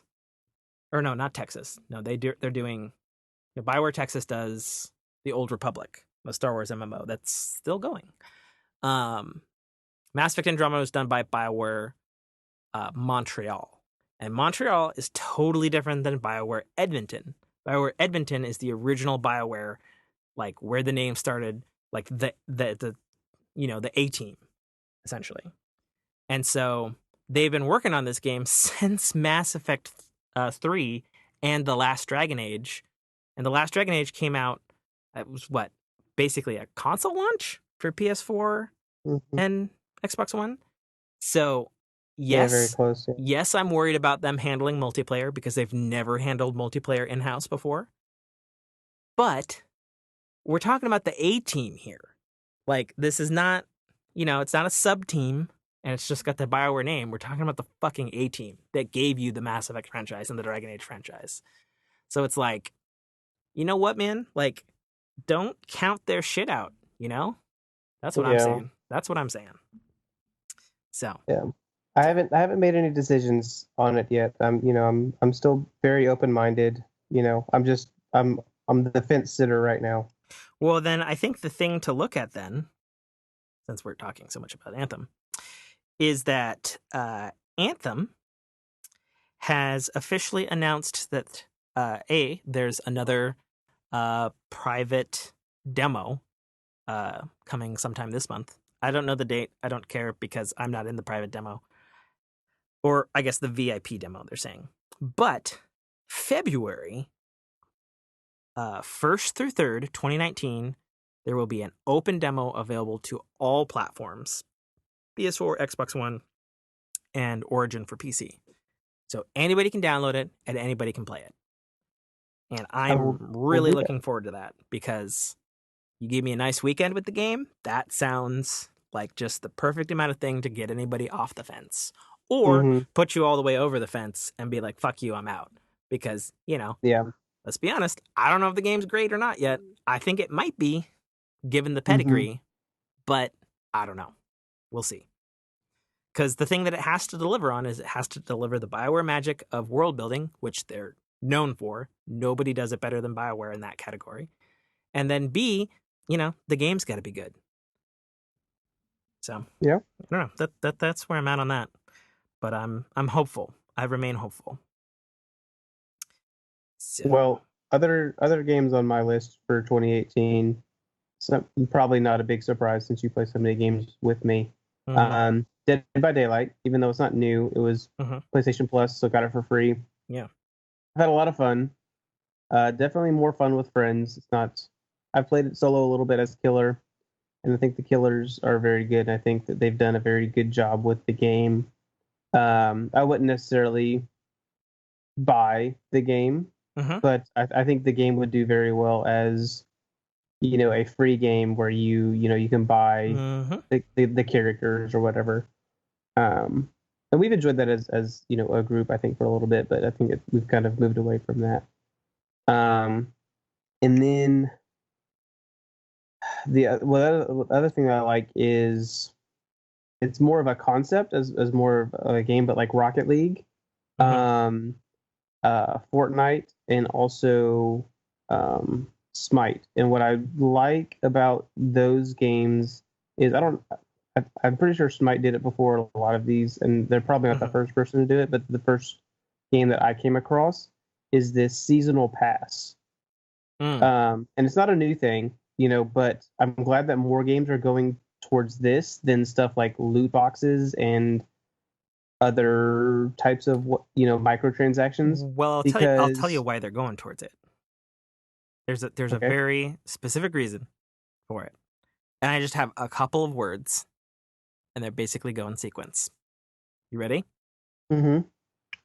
Epic Games, Fortnite, 3 billion in profit, 2018.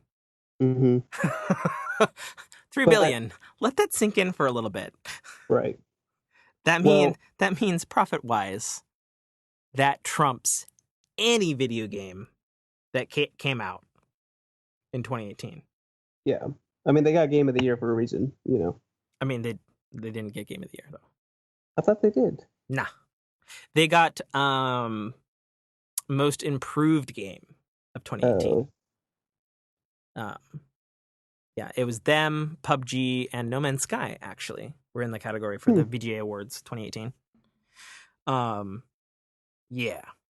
So, But I'm pretty sure that Smite was doing this before Fortnite was even thought of. No. I'm not dissuading the fact of a season pass. I'm sure there's been season pass things and things of that nature, maybe even before Fortnite. Or I'm sorry. Oh yeah. Smite. Oh yeah. But For I sure. agree with you that is a lucrative model because Smite's still around, and then it's sub games that have spawned off from that. High Res Studios, you've got Paladins, and then still in beta is the Fortnite-esque one. What's it called? Oh, something. Battle something. Realm Royale. Realm Royale. That's right. Yep. Yeah. Yep.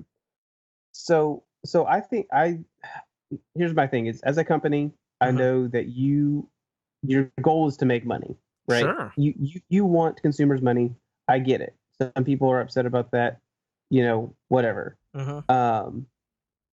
And so I don't like the loot boxes, and I don't like, all these different microtransactions and trying to spend my money on, and then you start getting into all these laws that are coming out about, we're going to start banning loot boxes, or your game has to be, 21 AO, and you get into all that kind of stuff. With a season pass and a lot of these other games, one, it's optional, and they don't give any real benefit to the game besides cosmetics. Right, which is fine. Which is fine, yeah. So if you want to look cooler, cool. It doesn't make you shoot your gun better or kill me faster or jump higher or whatever. Give you more health. I have one slight thing on that, and that specifically relates to Rocket League. So, as many people know, I'm a huge Rocket League player. In fact, William here is on my Rocket League clan team. What the fuck's it called? Club. Get yoinked. Yeah, get yoinked. It's our title. And I play Rocket League all the time with him in our group. And everything in that game is cosmetic, and the cars are cosmetic, except except one difference thing in the cars is that the actual geometry of the hitbox where you hit the ball is in fact different on each car. Yeah. And that is one exception to that rule. It doesn't make you faster. It doesn't make you a better player. But like basically like, I guess it's kind of the same thing as like, real sports where it's like, okay, like a different baseball bat or Mm-hmm. hockey stick or hockey pad or football helmet can look and is physically different and might have different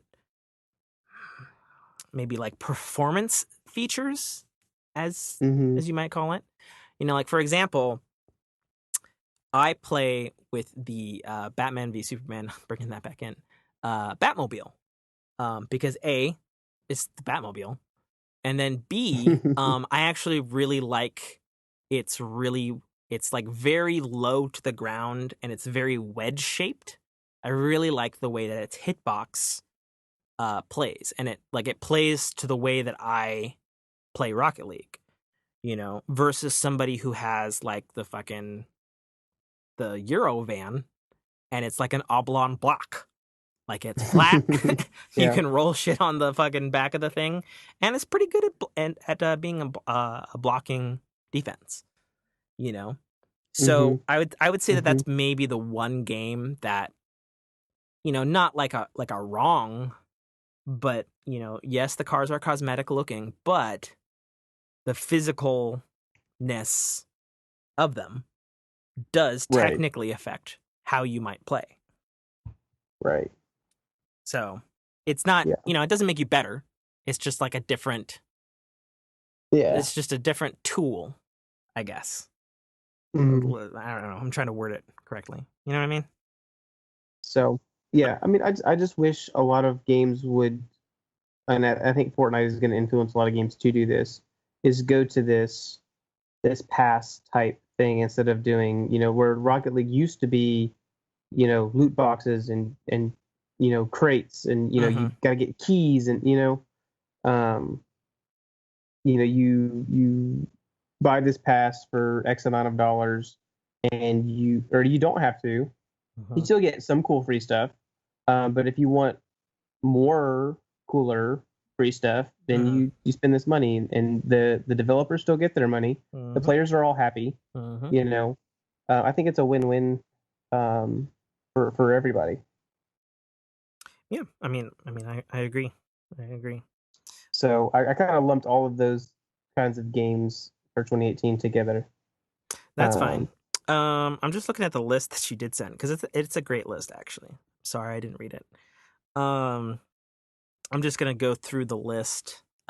Sorry, folks, I'm not gonna go through everything. Ace Combat 7: Skies Unknown is coming out January 18th. I'm actually a fan of flight games, and Ace Combat is pretty good considering there's fucking nothing else available right now.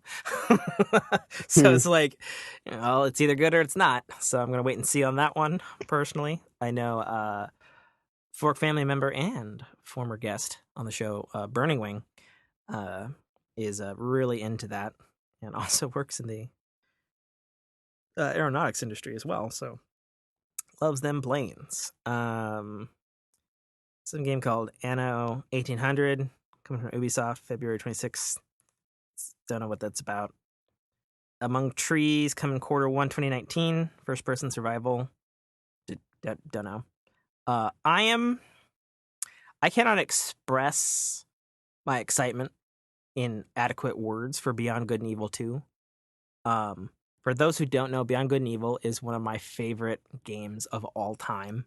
It's the only game where I bought a copy for every platform it was available on back in the original Xbox days. And I didn't even have every platform like to play it on because I wanted to support the developer. That's how much I love that fucking game. And as much as I'm looking forward to Beyond Good and Evil 2 because it looks just absolutely insane. It basically looks like Firefly, No Man's Sky, GTA the game. Like it's insane. Like maybe it's coming out in 2019. We'll see. It's been in development a really really, really long time. Because the original Beyond Good and Evil came out in 2002.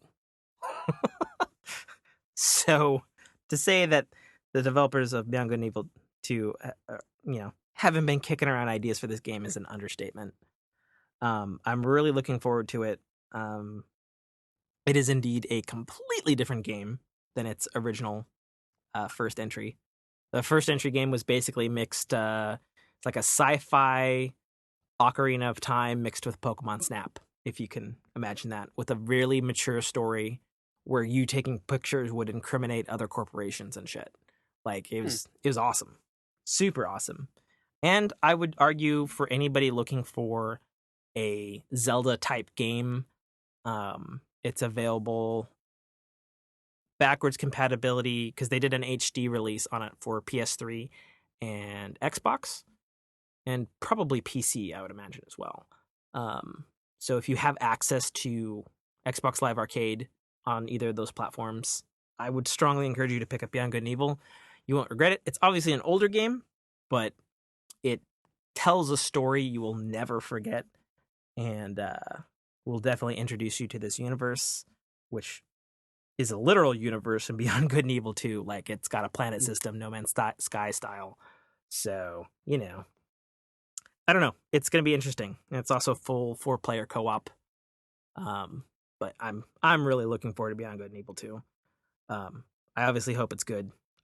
I mean, like, my expectations for this game, like, it's very bizarre because it's like I just described to you this old-ass game that plays like Ocarina of Time in a sci-fi setting, but then there's also this Pokemon Snap mechanic. And, like, it's literally like those types of games mashed together. Like, you have fucking little hearts like Zelda, like there's like a boss key thing, like the whole 9 yards.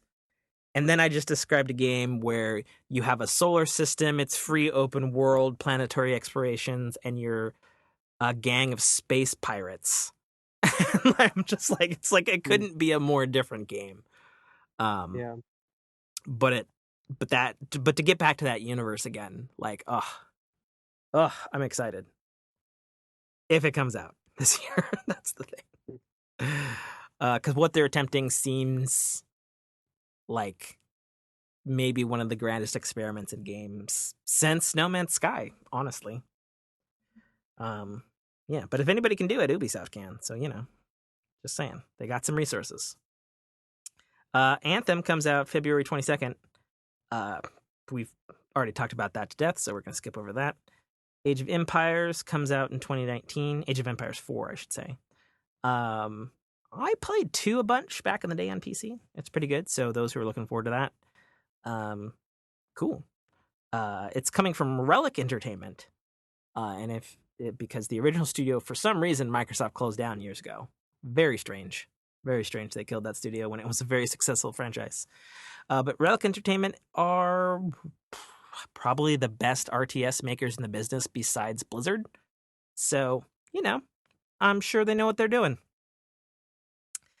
Some game called Atomic Heart comes out in 2019, and it's like Soviet Russia BioShock. So could be cool. Babylon Fall comes out in 2019. It's a Platinum Games thingy. Don't know much about it. Bayonetta 3 coming to the Switch exclusively in 2019. I don't know much about Bayonetta. I think it's like a crazy combat game, and she's like a witch. All I know is she's super annoying in Smash Brothers. That's what I know. Elder Scrolls Blades. Okay, so first of all, I'm really excited for Elder Scrolls Blades. However, I'm real worried about that game, given the state of Fallout 76's release. And supposedly they patched it and fixed it. Our very own Buster Knuckle Mike List is enjoying the shit out of it, and actually was his game of the year for 2018, even over Destiny 2, which shocked me. Really? Yeah, really. And he was saying he didn't encounter any of the things that, everybody says sucks about that game, from the lag to all that sort of stuff. But Elder Scrolls Blades, if you don't know, is a playable by one hand on Android and iOS Elder Scrolls game. Like a straight up fucking Elder Scrolls game.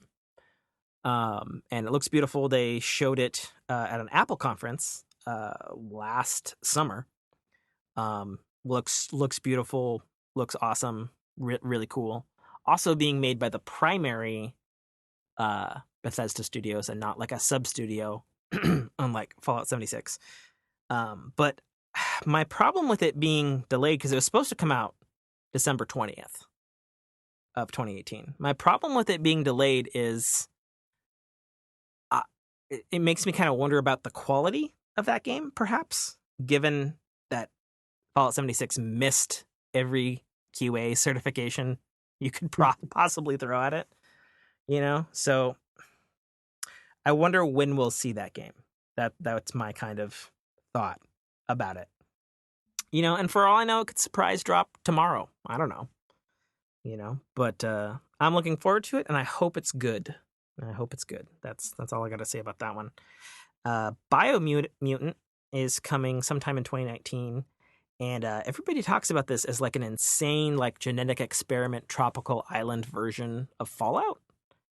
And I've seen it running in real life. I saw it at PAX. It is an unbelievably gorgeous game, and granted, it was running on ludicrous supercomputer PCs at the time, but it's like, it's basically a Fallout type of game, but like, goddamn, it looked good. Like, goddamn, Will. Like, that's what I got to say about that one. Supposedly it's coming out this year. I don't know what the fuck Bifrost Spire is. It's a twin stick shooter bullet hell. Comes out 2019. Devil May Cry 5. Some people are real excited about that because a lot of people hated the kind of soft reboot thing that they did before this game. It looks insane. I've also seen this at PAX. It looks insane in like I think I described it not too many episodes ago as like Supernatural if made by the Japanese. Yeah. Like the screenshot in this list you sent me, Will, is a dude killing a demon on a rocket-powered cross. Yeah, I saw that. So, that's a thing. Resident Evil 2 comes out real soon, actually. Resident Evil 2 is a from-the-ground-up remake of Resident Evil 2, including changing some of the narrative elements of the game. And it's switched to a full 3D Resident Evil 4 behind-the-shoulders kind of view for it. Which is totally fine because everybody loves that particular style of Resident Evil. And they're also using the brand new RE engine, which they used for Resident Evil 7. So it's going to look fucking gorgeous. That comes out January 25th, 2019. So a couple weeks. It's probably going to be the first big game of 2019, really. I'm a big fan of Resident Evil. I'm looking forward to it, even though I haven't finished Resident Evil 7 because it's so scary. It's so scary, Will. But to be fair, I only played in VR, so it's probably my own fault. Yeah. It's unbelievably scary. I didn't see it being played hands-on because they had a booth for it at PAX this year, but they had it was done up like one of the buildings for Raccoon Police Department, and like there was like a huge ass line to get in. But when I saw people coming out, I saw people running out in terror, and I saw people running out in like, yeah, that was fucking awesome. So that's what I know about that.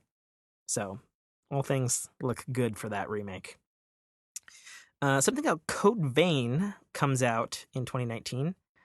All we know about it is it's set in the not too distant future where disaster has brought the world to ruin and vampire-like beings battle for dominance. Bandai Namco is making it, so that's a thing. Yeah, that one looks decently interesting, I think. Yeah. So one game I am looking really forward to is Control by developer Remedy Entertainment.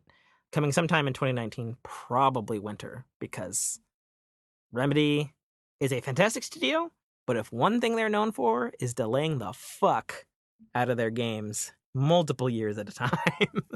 So maybe it'll come out in 2019, is what I say about that one. It's their first game that hasn't been exclusive to Xbox in like a decade. It's coming to PC, PS4, and Xbox One in 2019.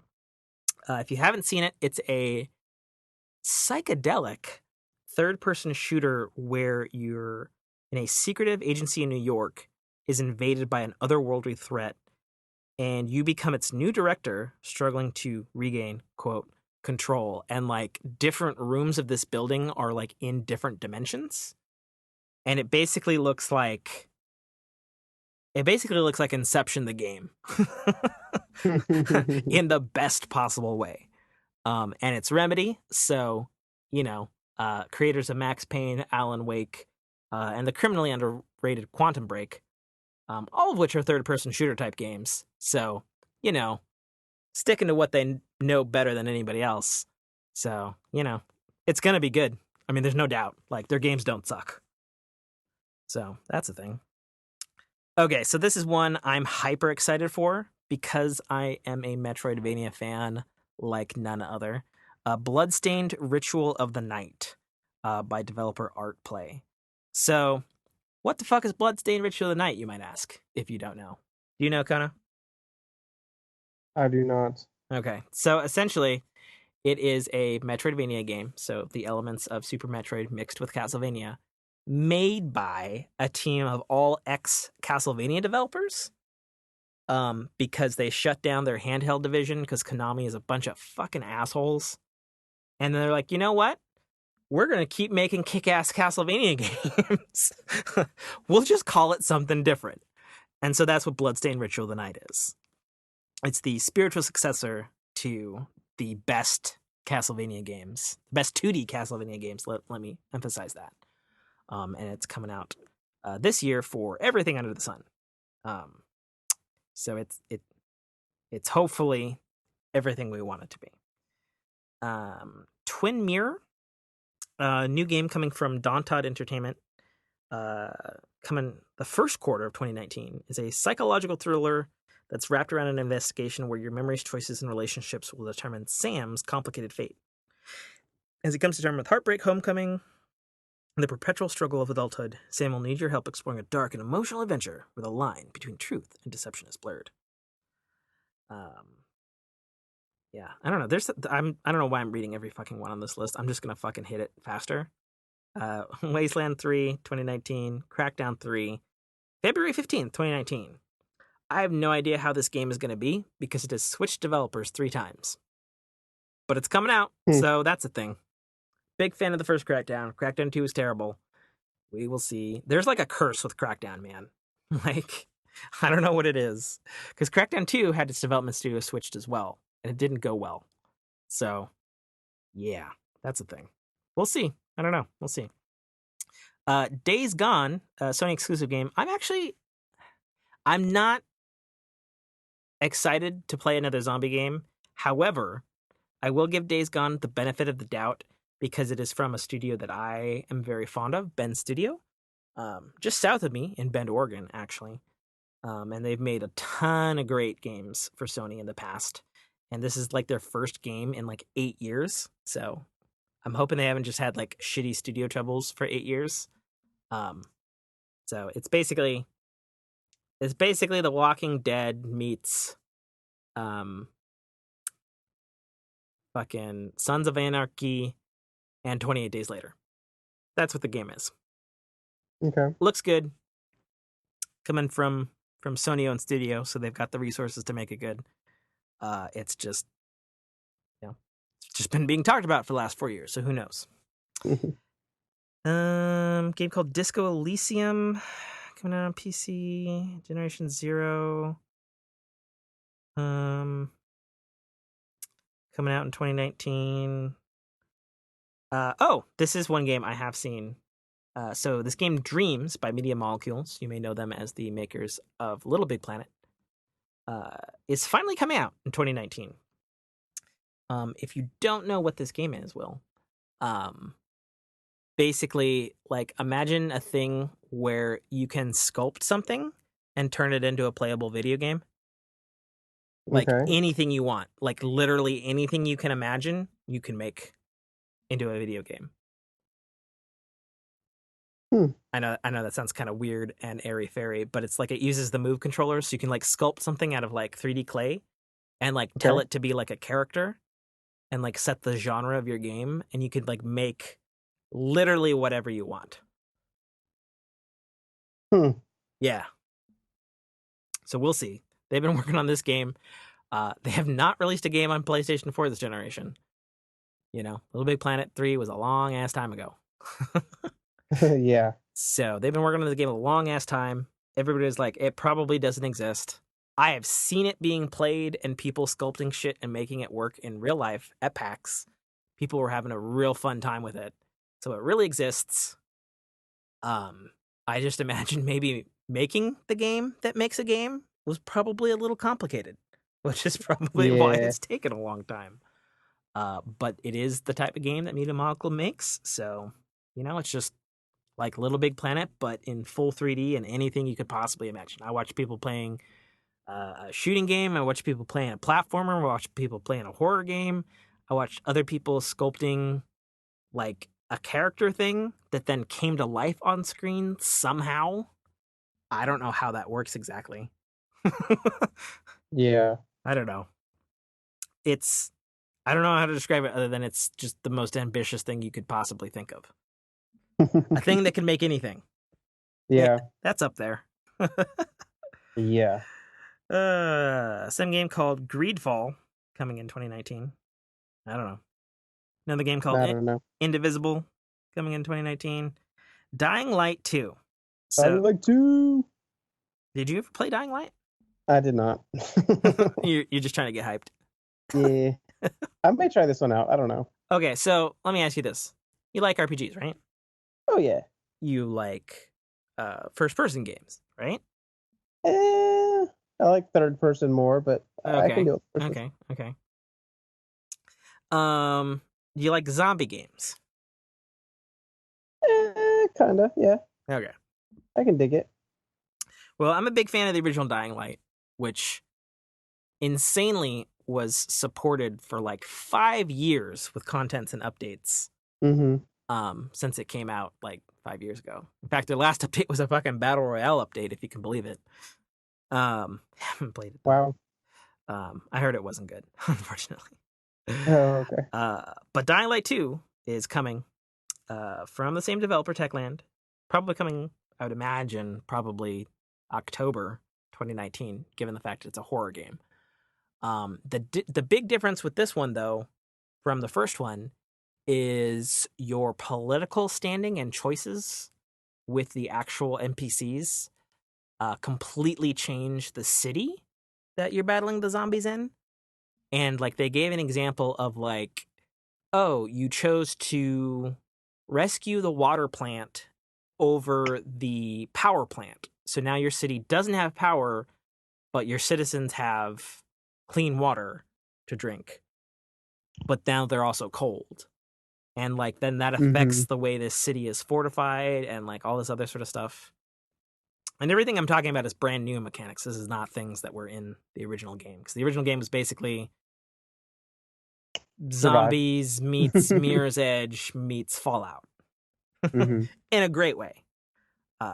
Very, very underrated game in my opinion. Super great game. Played first 15 hours of it with Killbot, actually. Nice. Yeah, don't know why he never played it with me again. That bastard. Kingdom Hearts 3. Oh yeah. Are you excited about this? I am. Oh, you are? Well, then you can talk about it, because my voice is fucking dying, Will. So I don't know. I mean, I know it's been, pushed back and pushed back and pushed back. I haven't played one since probably PS3 when they did the 1.5 and 2.5 remix. Oh, so you played those? I did. And so I question. played... Question. So, for those who don't know, Kingdom Hearts 3 is a sequel to Kingdom Hearts 2. However, there's been like 80 fucking games. It's the 10th installment in the series. Yeah. And it's Kingdom Hearts 3. Yeah. Like, what? So to say there hasn't been a Kingdom Hearts game is not entirely correct at all. Right. And then the other So thing I haven't played. is apparently all of them, all of the story matters. Like it all actually like adds up somehow. Mm-hmm. So my question to you on the PS3, the 1.5 remixes, or the probably 1.5 and 2.5, I think. Mm-hmm. Mm-hmm. Were those the ultimate editions of 1 and 2, or were those the ones that also Yes. included some of the complete 3D remakes of the handheld games of which we're talking about? So it was the Ultimate Edition of 1 and 2, and then you had one other game. So it was like Chain of Memories and Okay, another game. gotcha. And then there was a third game on each one, but it was um, basically um, a movie of the game. So it was like all Right, the because the game cutscenes. wasn't good. Yeah.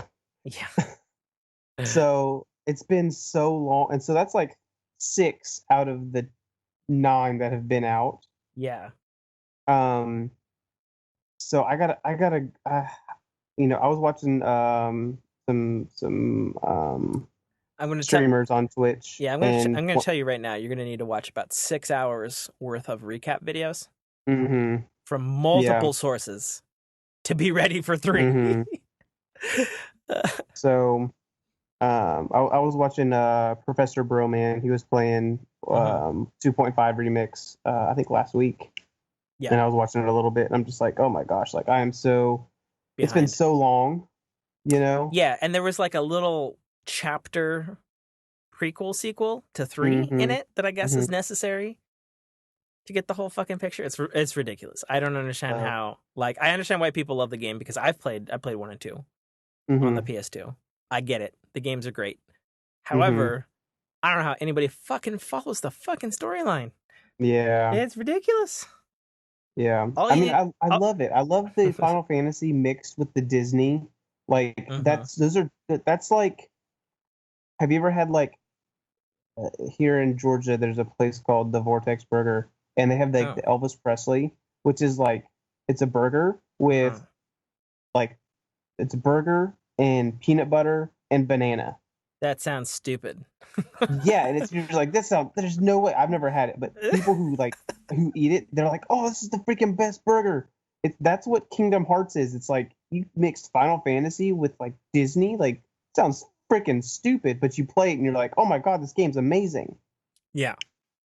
So, I mean, Kingdom Hearts is great, and I mean it's maybe it's nostalgia, Mhm. um, but I'm excited for this. I just The thing that I see about Kingdom Hearts that gets me excited to play it um is that the combat looks like an evolution of 1 and 2, which I think is a very good criminally hmm underrated combat system. However, the thing that gets hmm me really excited is that it looks like an evolution of the Final Fantasy 15 combat system actually, okay. which is you probably haven't played 15. I have not. It's a really fucking good fun combat system. Okay. Just saying, just saying. But like, because like when you first start playing 15, you're like, oh, this is fucking Kingdom Hearts' combat system. But then as you start playing it more, it's like, oh, actually no, this is way fucking deeper than anything Kingdom Hearts had. But it's kind of similar. Like there's a lock on Yeah, thing. There's a thing you can go through your D-pad for your dudes.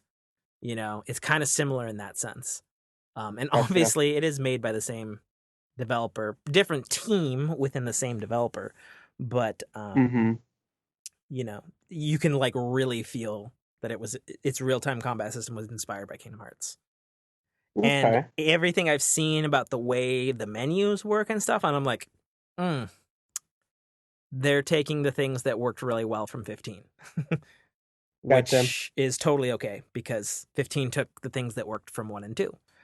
Right. So, yeah. So from a combat thing, it's a real time action RPG, and it looks good, and it's been a really long time coming. So I'm hoping for its sake, uh, it really delivers. You know, like it's a hmm really good, super well polished game because it's been in development forever. Fuck. I think there was a teaser for Kingdom Hearts 3 in the European version of Kingdom Hearts 2, Mm-hmm. which was all the way back on the PlayStation 2. We're Yeah. on the PlayStation 4 now. They What skipped the a whole fuck? PlayStation. Yeah. They skipped a whole PlayStation, and they're probably going to announce the PS5 this year. So it's like Mm-hmm. they waited or whatever happened for 3, Mm-hmm. you know? It was almost turning into a Half-Life 3. Oof. Yeah, it's true. It's true. So the fact that it says it's actually coming out on 25th and it's gone gold and all that sort of shit. Mm-hmm. A, good. B, I'm still going to believe it when I see it on a store shelf. Mm-hmm.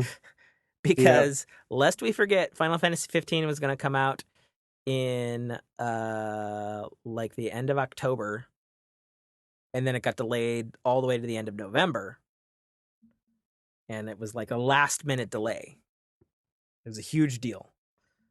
I wouldn't put it past it for that to be the case for Kingdom Hearts 3. But either way, Yeah. I hope it's good. I hope it reviews well. And more importantly, for those who've been away from the franchise and haven't played the handheld installments, which have gotten remastered in various packages that you can get now, I hope that 3 is also gigantic. Mm-hmm. And I also hope somehow the story makes sense. I think that last one's a long shot. But yeah. I do hope that's the case. All right, moving down the list quickly because we should probably wrap it up, and I have to pee. Tom Clancy's The Division 2, Meh. March 15th, 2019. I'm not excited about this. Nope. I liked the first Division. My girlfriend apparently fucking loved the Division and has told me numerous times we're getting it. So I guess I'm gonna be playing the Division 2. Oh man, I'm sorry. I mean, it's not. I didn't hate the Division 1, man. I thought its I did. endgame sucked dick, Yes. but it was great. And I know because I've played it once because Dame was talking about it. I tried to dive back in for a little bit, and I played a couple of missions, and like it is so ludicrously changed. Yeah. I've heard Like it's better now than it was at release. it was basically like they fucking 1.5 that game Mm-hmm. essentially. So that bodes well for the Division 2, I suppose. Yeah. I think Division 2 will be a lot better at launch than it was for Division 1 at launch. Yeah, I'm sure because they've been actively working on the Division 1 and the Division 2 since the Division 1 launched. Mm-hmm. So I'm sure they have their online shit together. I just hope that they have other shit as long together. as they don't pull a Destiny 2 and revert back Oof. like Bungie did. Oh god. Yeah. I mean, yeah. It's possible, dude. I don't know It's what to say about possible. that. Moving on, some game called Harold Halibut. I don't even know.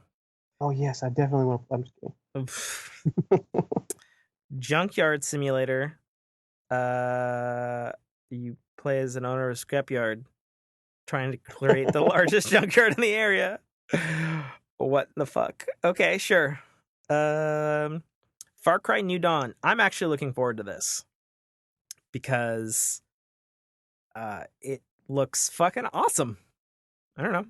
And it's out real I've never soon played too. a Far Cry. Oh, well, this one looks way different than any other Far Cry game. Like this one looks Okay. hella Fallout RPG-ified. Okay. Like Well, Fallout is super RPG, RPG-ified. Like I watched the trailer and I was like, hey, some of those menus looked way more RPG-y than they have in the past. Okay. But Far Cry New Dawn is basically Far Cry Fallout. Okay. I guess it's a direct sequel to Far Cry 4, apparently.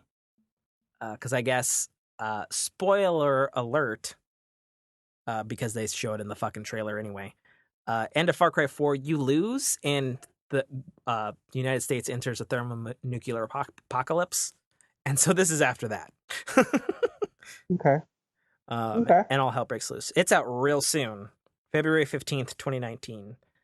And then another thing to note about that, because I am nerdy, is Far Cry New Dawn is being developed by Ubisoft Montreal. Once again, we were talking about it earlier. there are A teams and B teams within owned companies, and Ubisoft Montreal is the people who created Splinter Cell and Assassin's Creed, and so the fact that they're doing a Far Cry game that's post-apocalyptic and looks RPGified, all I'm saying, that's their A team. That's all I'm saying. Yep. Out real fucking soon. Metro Exodus, also soon, February 15th, 2019, although I would guess that it's probably going to get another delay because that happens with that series. Another game called Last Night coming out. It's a 2D cyberpunk open world thing with really cool art style. Left Alive, something with giant robots from the Armored Core game guys. Yeah. And it has designs from the people who made the Metal Gears and the Gundam series. So it's some mecha game. February 28th. Square Enix. Huh? Square Enix. PC, PS4, exclusively, apparently. March 5th, 2019 for US. February 28th in Japan. So you can probably see early reviews on the 28th. Man of Median, some fucking thing. Scrolling by it. Outer Worlds. I am looking forward to Outer Worlds. It looks dope. You mean better Fallout? Space Firefly Fallout / Borderlands. Yes. Yeah. Yeah, better Fallout. Mm-hmm. Yeah, you had me at hello, good sir, on that one. And plus the people making it are from the people who made Fallout New Vegas. Yep. And also make a lot of good sequels to games. Like they did Knights of the Old Republic 2 for BioWare, actually. And Outer Worlds actually comes from the original creative mind of the original creator of the Fallout series. So nice. Yeah, looking real fucking good on that one. A note on that one, it is coming to PC, PS4, and Xbox One in 2019. And I say that as a note because Obsidian Entertainment is officially owned by Microsoft now. So I would say this would be the last hurrah on PS4 for them. Yikes.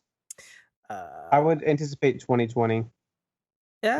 Maybe. I would think that Microsoft would probably push them to get that shit out the door because, like, they own them now. They're going to make profit off of that. And they want to get them working on their exclusive Xbox / PC shit. Right? I mean, I would guess. Yeah. Push that out the door, or maybe not. Maybe they take the time with it. It's a huge success.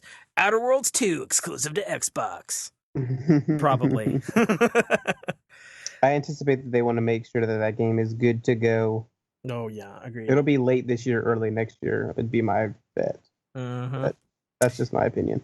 Yeah. Psychonauts 2, Double Fine Productions, and very strangely, Starbreeze Studios, who just fired all their employees before Christmas. 2019. I expected a delay on that one, given the last thing I just said. Remnant from the Ashes, Gunfire Games, 2019, something or other. Some game called Sable, some game called Lost Ember, some game called Namiko. Ori and the Will of the Wisps, sequel to Ori and the Blind Forest, which I never played, but I hear everybody loved. Scorn, some atmospheric first-person shooter horror game. Gotta pause on this one because I'm a fucking Kickstarter backer. Shenmue 3 has an official release date of August 27th, 2019. It's been in development for 5 years, I want to say. And most of the original team who worked on 1 and 2 are back. And they're working on Unreal Engine 4, which is a very smart choice. And it has been, it's basically been 20 years. So, Shenmue 3 has a lot to live up to. I'm really hoping it runs good because, I'm not doubting any development people thing. It's a brand new studio formed of former members, so I wish them the best.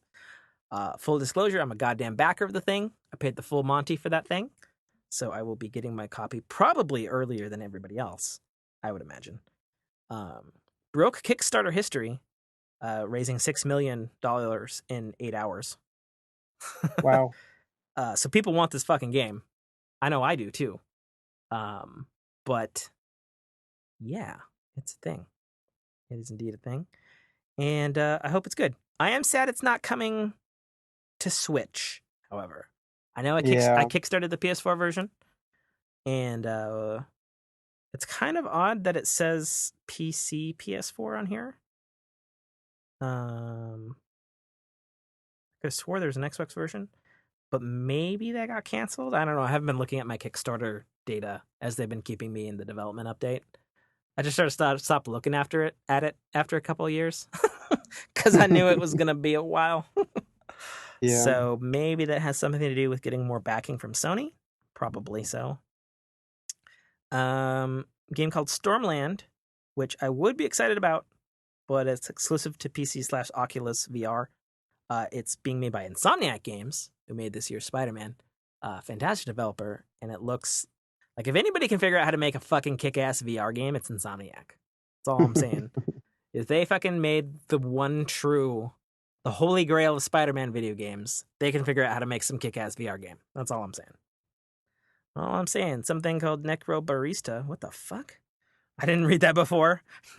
Okay, that's the thing. I'm interested in the title alone. The Surge 2 comes from Capcom in 2019. My understanding is this first Surge was only on PC, and it was basically a sci-fi Dark Souls. And it was actually pretty good, apparently. Rage 2 comes out May 14th from the very strange combination of Avalanche Studios, the people behind Mad Max and the Just Cause series, and Bethesda Games, specifically the id Software side of the teams there. And it's basically Borderlands Rage Doom would be the best way to put it.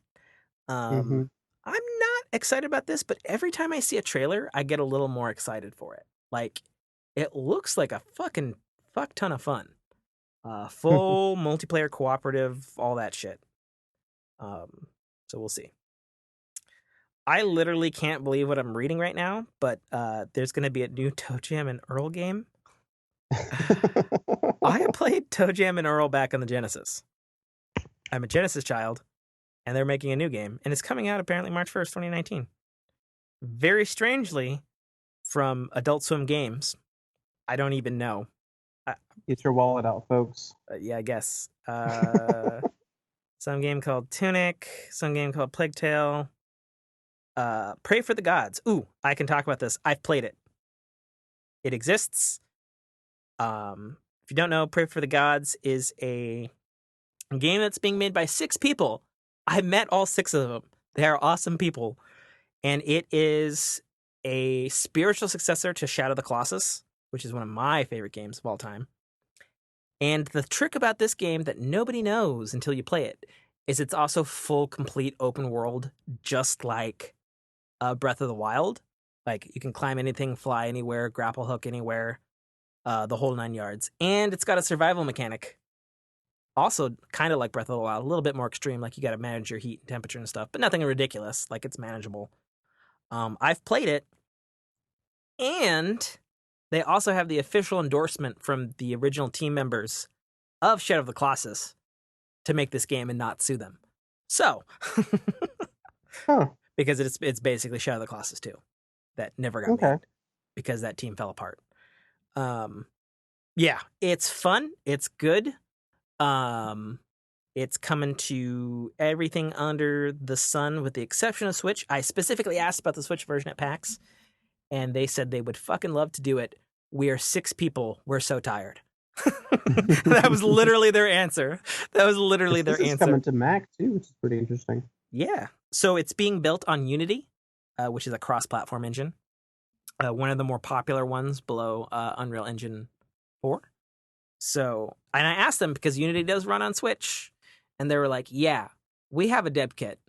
We would love to do it. We are 6 people. Yeah. They're like, we are going to focus on launching it, and then we'll see, because we have to make money. And I was like, I don't blame you 6 dudes. But they're awesome. They were willing to talk to me. They're super cool. And the game was fun. Also very surprising. The music was really good too. They outsourced for that. They've got a guy and it's got like a Hollywood orchestra and everything. And I was like, oh damn, that's impressive. It was not something I expected, considering the game is not out until sometime in 2019. I want to say they were saying they're trying to target next summer for release. Okay. And then if they do well, I think they said they were shooting for 6 or 9 gods to take down, as it were. And then if it does well, they've got a lot of plans to add to the game and the overworld as time goes on, as like updates or DLC, depending on, obviously, financial security. Yeah. New Wolfenstein game coming 2019. I feel so weird about Wolfenstein because I bought the first one and all of its expansions, and I've never played it. And 2 is apparently amazing. So it's on my to-do list. People like them because here's a third one. Sekiro Shadows Die Twice from Software, who made the Dark Souls series, and it's basically Japanese Dark Souls. So that's the thing. Pretty cool. A game called The Sinking City. Something about water city. In the Valley of the Gods from Campo Santo. I'm excited about this only because I loved Firewatch, and the developers are awesome. They've been working on this one a real long time. And you are it's an exploration adventure story game. And it's first person, and it's set in Egypt in the 1920s, and you're a filmmaker exploring like Egyptian ruins. And there's like a time rewind mechanic with the film thing and like branching story paths or something. I don't know. It's probably going to be good.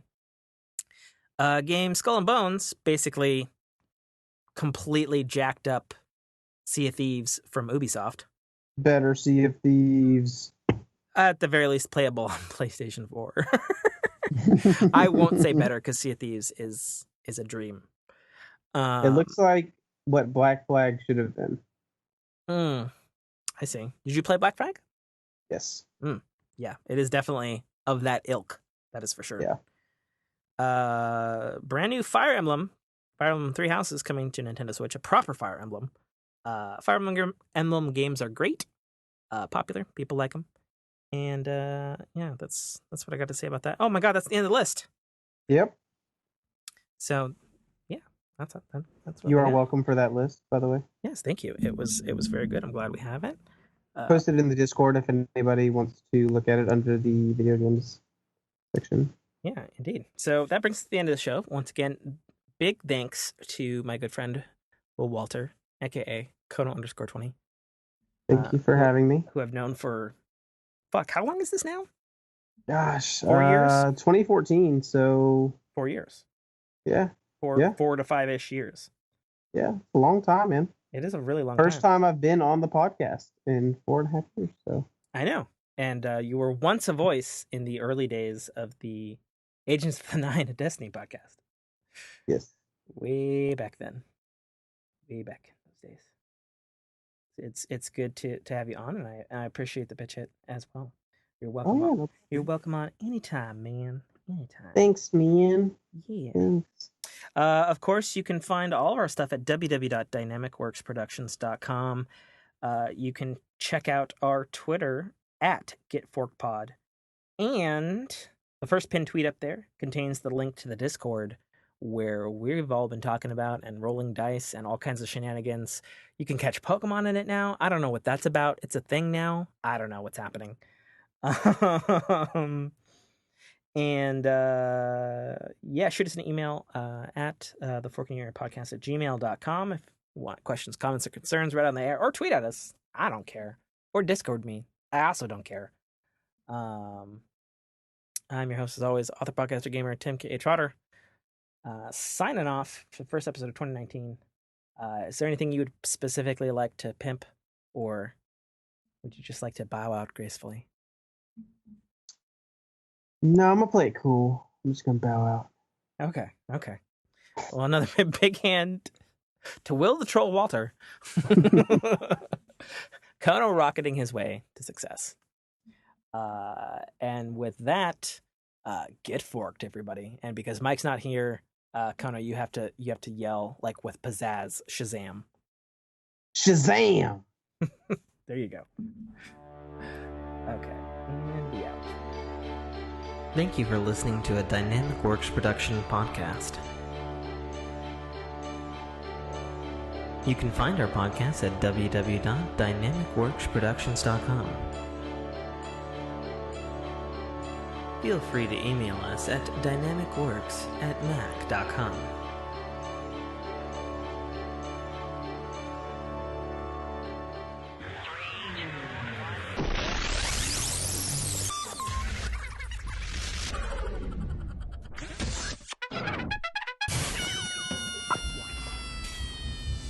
This is Dominic Armato, the voice of Guybrush Threepwood, and you're listening to a Dynamic Works production podcast.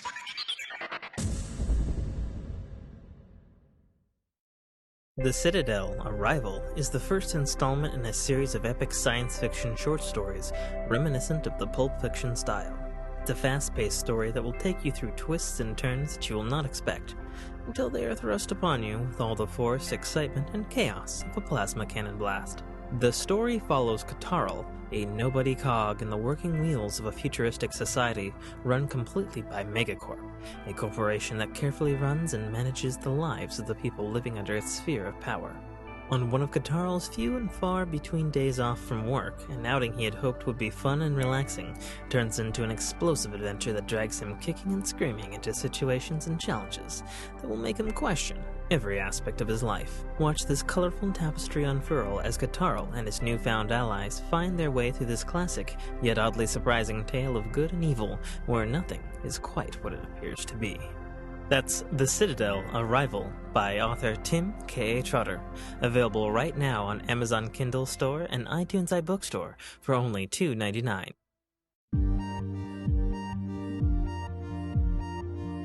Oh my goodness, you're so quiet. I can barely hear you. Hang on, it might be on my end. Let me... Yeah, just a thing. Talk now. Oh, that's worse. Hello? I can just barely hear you. Like, you're reading at, like, 0.00001 on my output.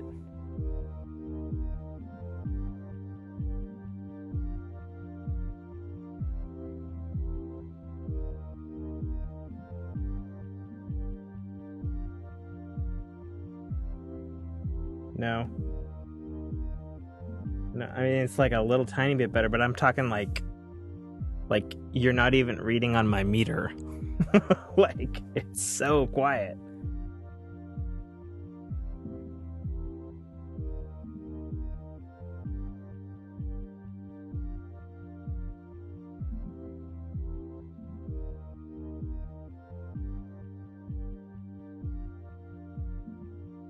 There's probably something for adjust mic gain automatically.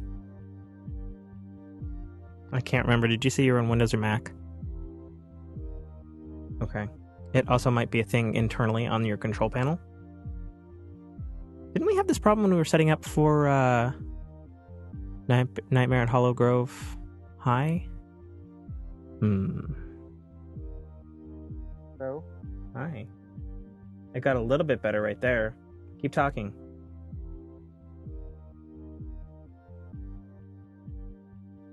If you're talking right now, I can't hear you.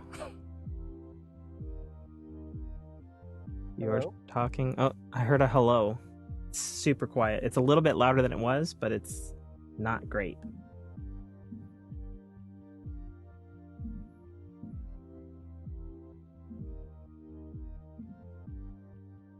No.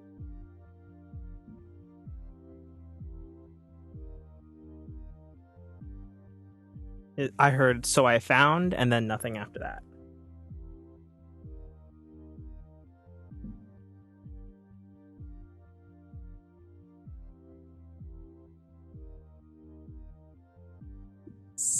Something. It's cutting out.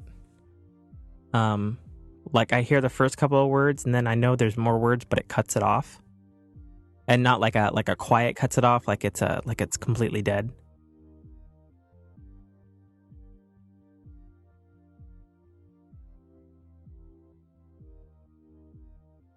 And now I don't hear anything.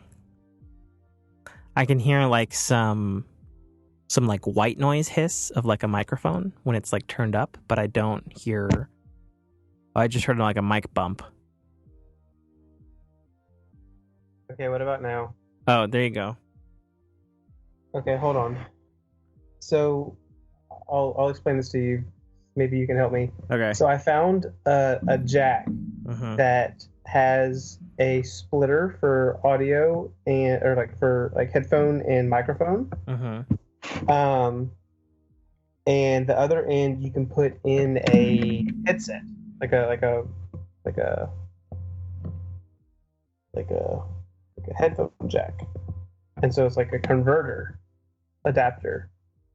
Okay. And so I was hoping that my audio quality would be better if I used my PlayStation headset mic Mm-hmm. as opposed to the mic that's on my um, laptop. Okay. Is that what But it's using now? Is that why I hear when you talk, I hear like a little bit of a whirring noise that sounds like an internal microphone? I mean, right now I'm on my the same one I was using in the D&D podcast. Yeah, you're coming in loud and clear. I just hear that because the way Skype works is it tries to autocorrect some of the sound that's coming in. So like as soon as I like basically it's a thing called ducking where basically like as soon as somebody like it stops sensing somebody talking, it cuts the background audio. But then when you're talking, you might hear additional like in room of whichever person's mic is recording. So like when you're talking, like you're coming in loud and clear, but I also hear a little bit of a which Right. I will assume is your laptop. It's not the worst thing in the world. Right. So I'm gonna plug this back in and let me see if this does anything. Okay. Okay. Well, I get 2 bars of output volume, super low.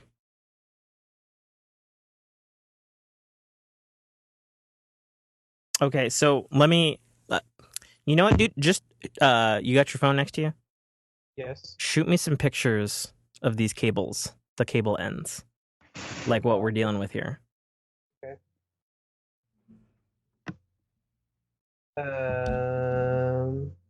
Hang on one second. My phone is on a desk behind me. I'm like all tangled and shit.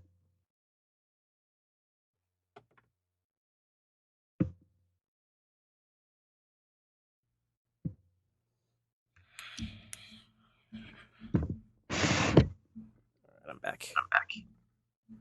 Okay, I'm just gonna send you the ends. Yeah. Just so you can see the ends. Ooh, I hear myself now. Yeah, because I unplugged everything. Oh, I got you. So I'm coming through the speakers, and then it gets caught by the mic. Yeah. Believe it or not, I used to record whole podcasts that way in my early days.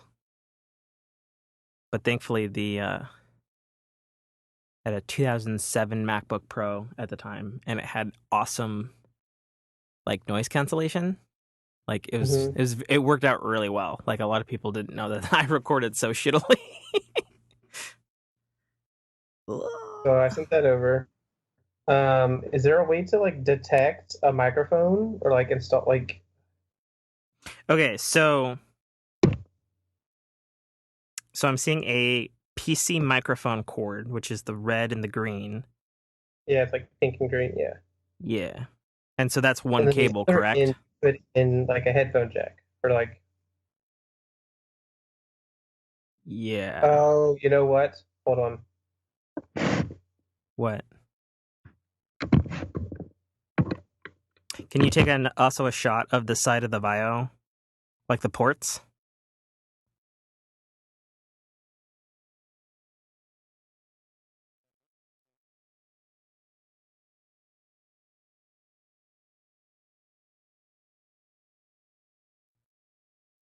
So that's a no on the shot of the ports? I guess you could hear me at all. Yeah, I'll take a shot of the ports. Yeah. So is that splitter just like a regular headphone jack splitter? Yeah. Okay, yeah, that doesn't work with a mic cord, bud. Why not? It has a microphone button, a microphone symbol on the red one. Yeah, but see, the jack is different than the headphone jack. I'm not tracking. Okay, so you know a standard 3.5 millimeter headphone jack, right? Nope. God damn it. Okay, so what kind of iPhone you have? S6. Okay, so you know the headphones that come with that, right? Sure. classic headphones or whatever.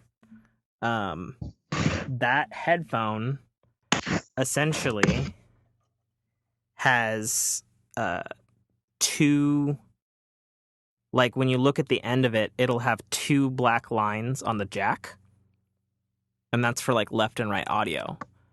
And so a headset jack has three lines on it. And it's so like when you look at the standard, like if it's like an ear pod and it's got the built-in microphone, it'll have three lines on it. Yeah, I got 3 lines on mine. Yeah, so you see how like your cable there has one line? So that's like It's got own. 2. Okay, so Got 2 black lines. oh, I guess it does. Anyways, so to properly interface with your headset, you'd need three lines. So what is no? But this thing came with my headset. It'll probably basically.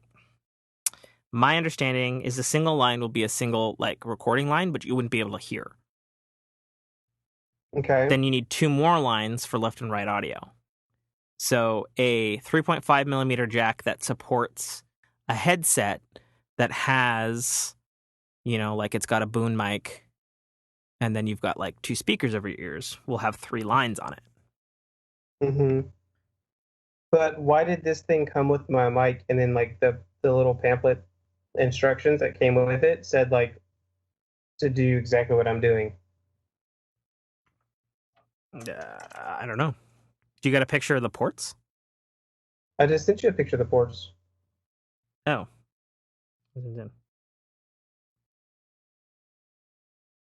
Okay. Oh, and then you're plugging in. The red into the red and then the green into the black. Well, is there a symbol on the green? It's the symbol of a headset. Okay, on the green So cable. one's microphone and one's headset. Right. Okay. And then that goes into a single splitter?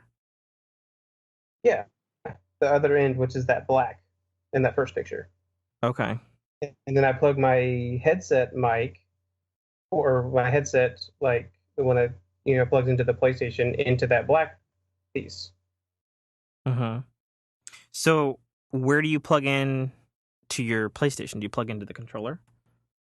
Yeah. Okay. So, and you don't use the splitter when you plug into the controller? No, I just plug my headset straight into the controller.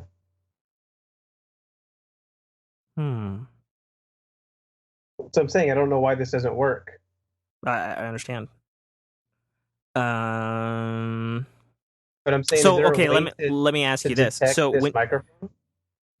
it'll that probably visually? be somewhere in your Windows settings, perhaps. Yeah, but I can't. Like I'm in the Skype, Uh-huh. and it has microphone, Realtek high definition audio, and then default communications device. Those are my only 2 options. Okay. It's Realtek's probably a chip on your motherboard. So that's probably what's your sound driver. Mm-hmm. Yeah. So what Windows are you on? I'm on Windows 10. Okay. I'm less familiar with Windows 10.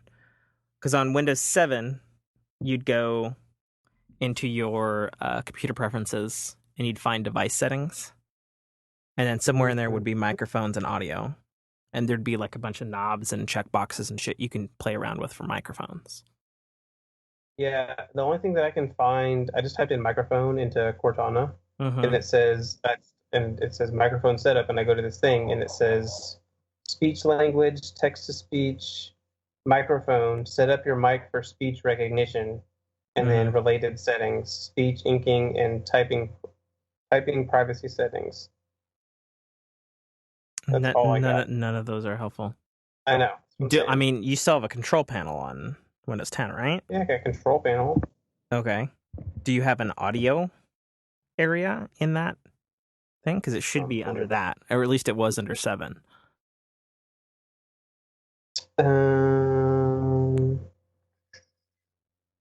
Hardware and sound. Yes. Adjust commonly used. So I have. Well, I'll just do hardware and sound. Manage audio devices. Yes. Okay. Playback, recording. Recording. It doesn't let me do anything. Was it gray? Grayed out or something? So I have one option. Mhm. It's microphone, Realtek, high definition audio device, default device. Well, then And then, click that shit and see what it tells you. well, I do. So there's configure and there's properties. Maybe properties. But I'm saying this is probably the one that's on my laptop. This isn't finding. No, I agree with you. I agree with you. However, Windows is kind of a dick with microphones, so it might be buried within that thing. Okay. So I clicked it. I got general. Uh-huh. Um, Is there like an input? there's jack information, digital jack. Yeah, jack information. That's all it says is digital jack, and it's like a black dot. You might have to do it with the shit plugged in. Like it might not like recognize it.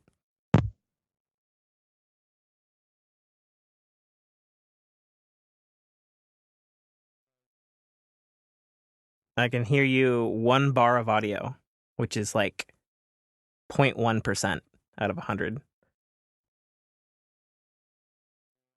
Hello. I mean, it sounded Oh. like you were yelling there, and you just barely got to the regular line on my meter. This is ridiculous. I don't know what to do. I don't know if it's worth it. Configure, It's maybe? probably not. I mean, what type Oh, of set up microphone. There you go. Do that shit. Set up your computer to work properly with. No, it's speech recognition. Goddamn Windows 10. Really wants that speech recognition. Yeah, I don't know. Well, I mean, what type of thing do you have? What's the name of the headphone? that I'm using or that my laptop has? That you're trying to use. Satis model SA810. Satis, Satis. SADES. Satis. Sadis. Okay. SADES. Let's see. Listen. And it was level. model what? Ooh, Model what? hold on. Oh, microphone boost. I could do that. Okay, there you go. Because like I could hear you, but you were like, oh my god, no, so loud, so loud, so loud. Ah, Sorry, plug your microphone sorry. in before you do that. Ah, quiet. No. Try your microphone boost now. Is that better? It's a little better. I'm getting 4 bars now. Is that better? Oh, there it is. There it is, right there. That's good. That's good. Okay, that's full boost. Okay. Do you have a slider, or is it like? It's a slider, yeah. Okay, It's cool. plus 30 decibels. Okay, go to 25 if you can. Okay, sorry. It's fine. I don't know if it'll actually let me. Oh, is it like a slider and it's got little lines, so it only goes to the lines? It's 20 and 30. So this is 20. That's 20 right there. Mm-hmm. Okay, go. And this is 30. Okay, 30 is it sounds a little fuzzy. So go Okay, back to so 20. All right, I'm at 20. Okay, and then what's the one below that? Probably this is 10. Okay, talk for like a sentence. Okay, so this is the current decibel level. How do I sound? You sound pretty good. It's picking Okay, up a little bit of fuzz. Try 20 again. Okay. You have to talk so I can. Okay, so this is 20 decibel levels. I will continue talking until you tell me to stop. Okay, so I think that's better. I'm gonna adjust some things on my end just for you. Well, I do have some enhancements. Oh God. Okay. So we can talk through these. I'm on immediate mode. I don't know what that means. It doesn't have any. It's just checked. Okay. Disable all sound effects. These are things that are not checked that I can check. Okay. Okay. Noise suppression. Try noise suppression. Acoustic. Okay. Is that on? Okay. Is that any good? Any change? Anything noticeable? And then unclick it now, and keep talking. Okay. So I just unclicked it, and it says to reduce the static background noise when recording.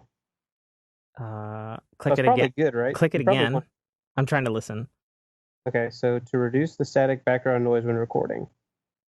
Okay, keep talking. Okay, I'm going to continue to talk Okay. about my microphone and how shitty it is and how weird. I don't really hear any difference, but let's keep that checked. Okay, acoustic echo cancellation. Maybe. Go ahead, click it. So something just came up. It said set sampling rate to enable speakerphone echo Oh my cancellation. God. The recording sampling rate must be the same as playback sampling rate. Don't mess with that. That's so far beyond you, man. Okay. That is like Okay. some shit for like tuning a particular microphone, like when you're like singing or recording like a sound effect or something. Gotcha. Like- The next one is mono microphone. Okay. Maybe switch to that Enable one because this I effect would imagine if you're a mono microphone is disconnected. okay. Try that. Okay. So I just click that. Is that any good? Keep talking. Any noticeable effect? I mean that's all there is. I don't know what else to do. Unclick that mono microphone. Okay, I have now unclicked the mono microphone, Okay. and I will continue to talk to give you better understanding of the sound of my voice and how. I'm not really hearing much differences on these things. I think this is good enough, and we will have to go with it. Ooh, I have advanced. Okay, Okay. so I have that sample rate shit's pretty advanced. 2-channel 16-bit 44 100 hertz CD quality, and I have a bunch of options. Okay. I would try 16-bit CD quality. That's what it's already on. But okay. I have But you have higher ones? DVD quality, 16-bit studio quality. That's at 96,000 hertz. It's just like I can increase the hertz. That's very odd that it would talk about hertz when it's referring to qualities, like it's comparing, like it's trying to make apples to oranges in its communication. Yeah, I don't know. So I have 16-bit. I have 4 options, and I have 4 options for 24-bit. I mean, you could give 24-bit a go. How old's your laptop? Pretty freaking old. Then I would not do that at all. Okay. What were your options on 16? 16 were 44,100, 48,000, 96,000, and 192,000. Do the 44 one? That's the one I'm on right now. Okay. Ooh, I hear a weird feedback noise. You hear a weird. Oh, sorry. I had. Sorry, my bad. What'd you do? I moved the adapter connection closer to the microphone. Oh yeah, you got to be careful with that stuff when it's analog. Sorry, man. I'm not used to this kind of stuff. Okay, so You should just get a digital. I think that's it, right? I think we're good now. Yeah, I think we're good. We've sufficiently talked long enough that I'm going to go plug in my laptop, though. Oh, sorry. Yeah, because I expected we were gonna go. Sorry. It's all good. I just need to reach over here. Oh, motherfucker.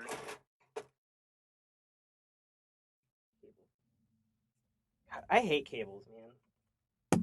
Are you getting less of the like? I'm getting less of your background ass echo that you would get from your thing. That's good. I do hear a little hiss, but that's not uncommon. So okay, it's not the worst thing, and it's probably something I can fix in post. Sure. Because like I hear things one way, but ultimately like this shit gets run through a bunch of filters. Yeah. And basically, to continue talking over your head, there's a thing called a low pass and a high pass. Mm-hmm. And essentially, because sound is a wavelength in electronics, and you can filter out different frequencies, essentially. And usually that hiss in the background that comes like immediately after talking is just the microphone like picking up stuff, and it's like part of the thing, and it's just what's being recorded. And usually that stuff can get filtered out. Sometimes it can't. it depends. Anyways, Well, I was trying to do this to, make me not sound absolutely horrible like I did in the D&D podcast. well, it's definitely better. I'll tell you that right now. Well, I did very good job. It's terrible. That was terrible. Okay. Do you want me to call you Will or Kono in the show? It doesn't matter. Whatever you prefer. Yeah, just shit out your full name.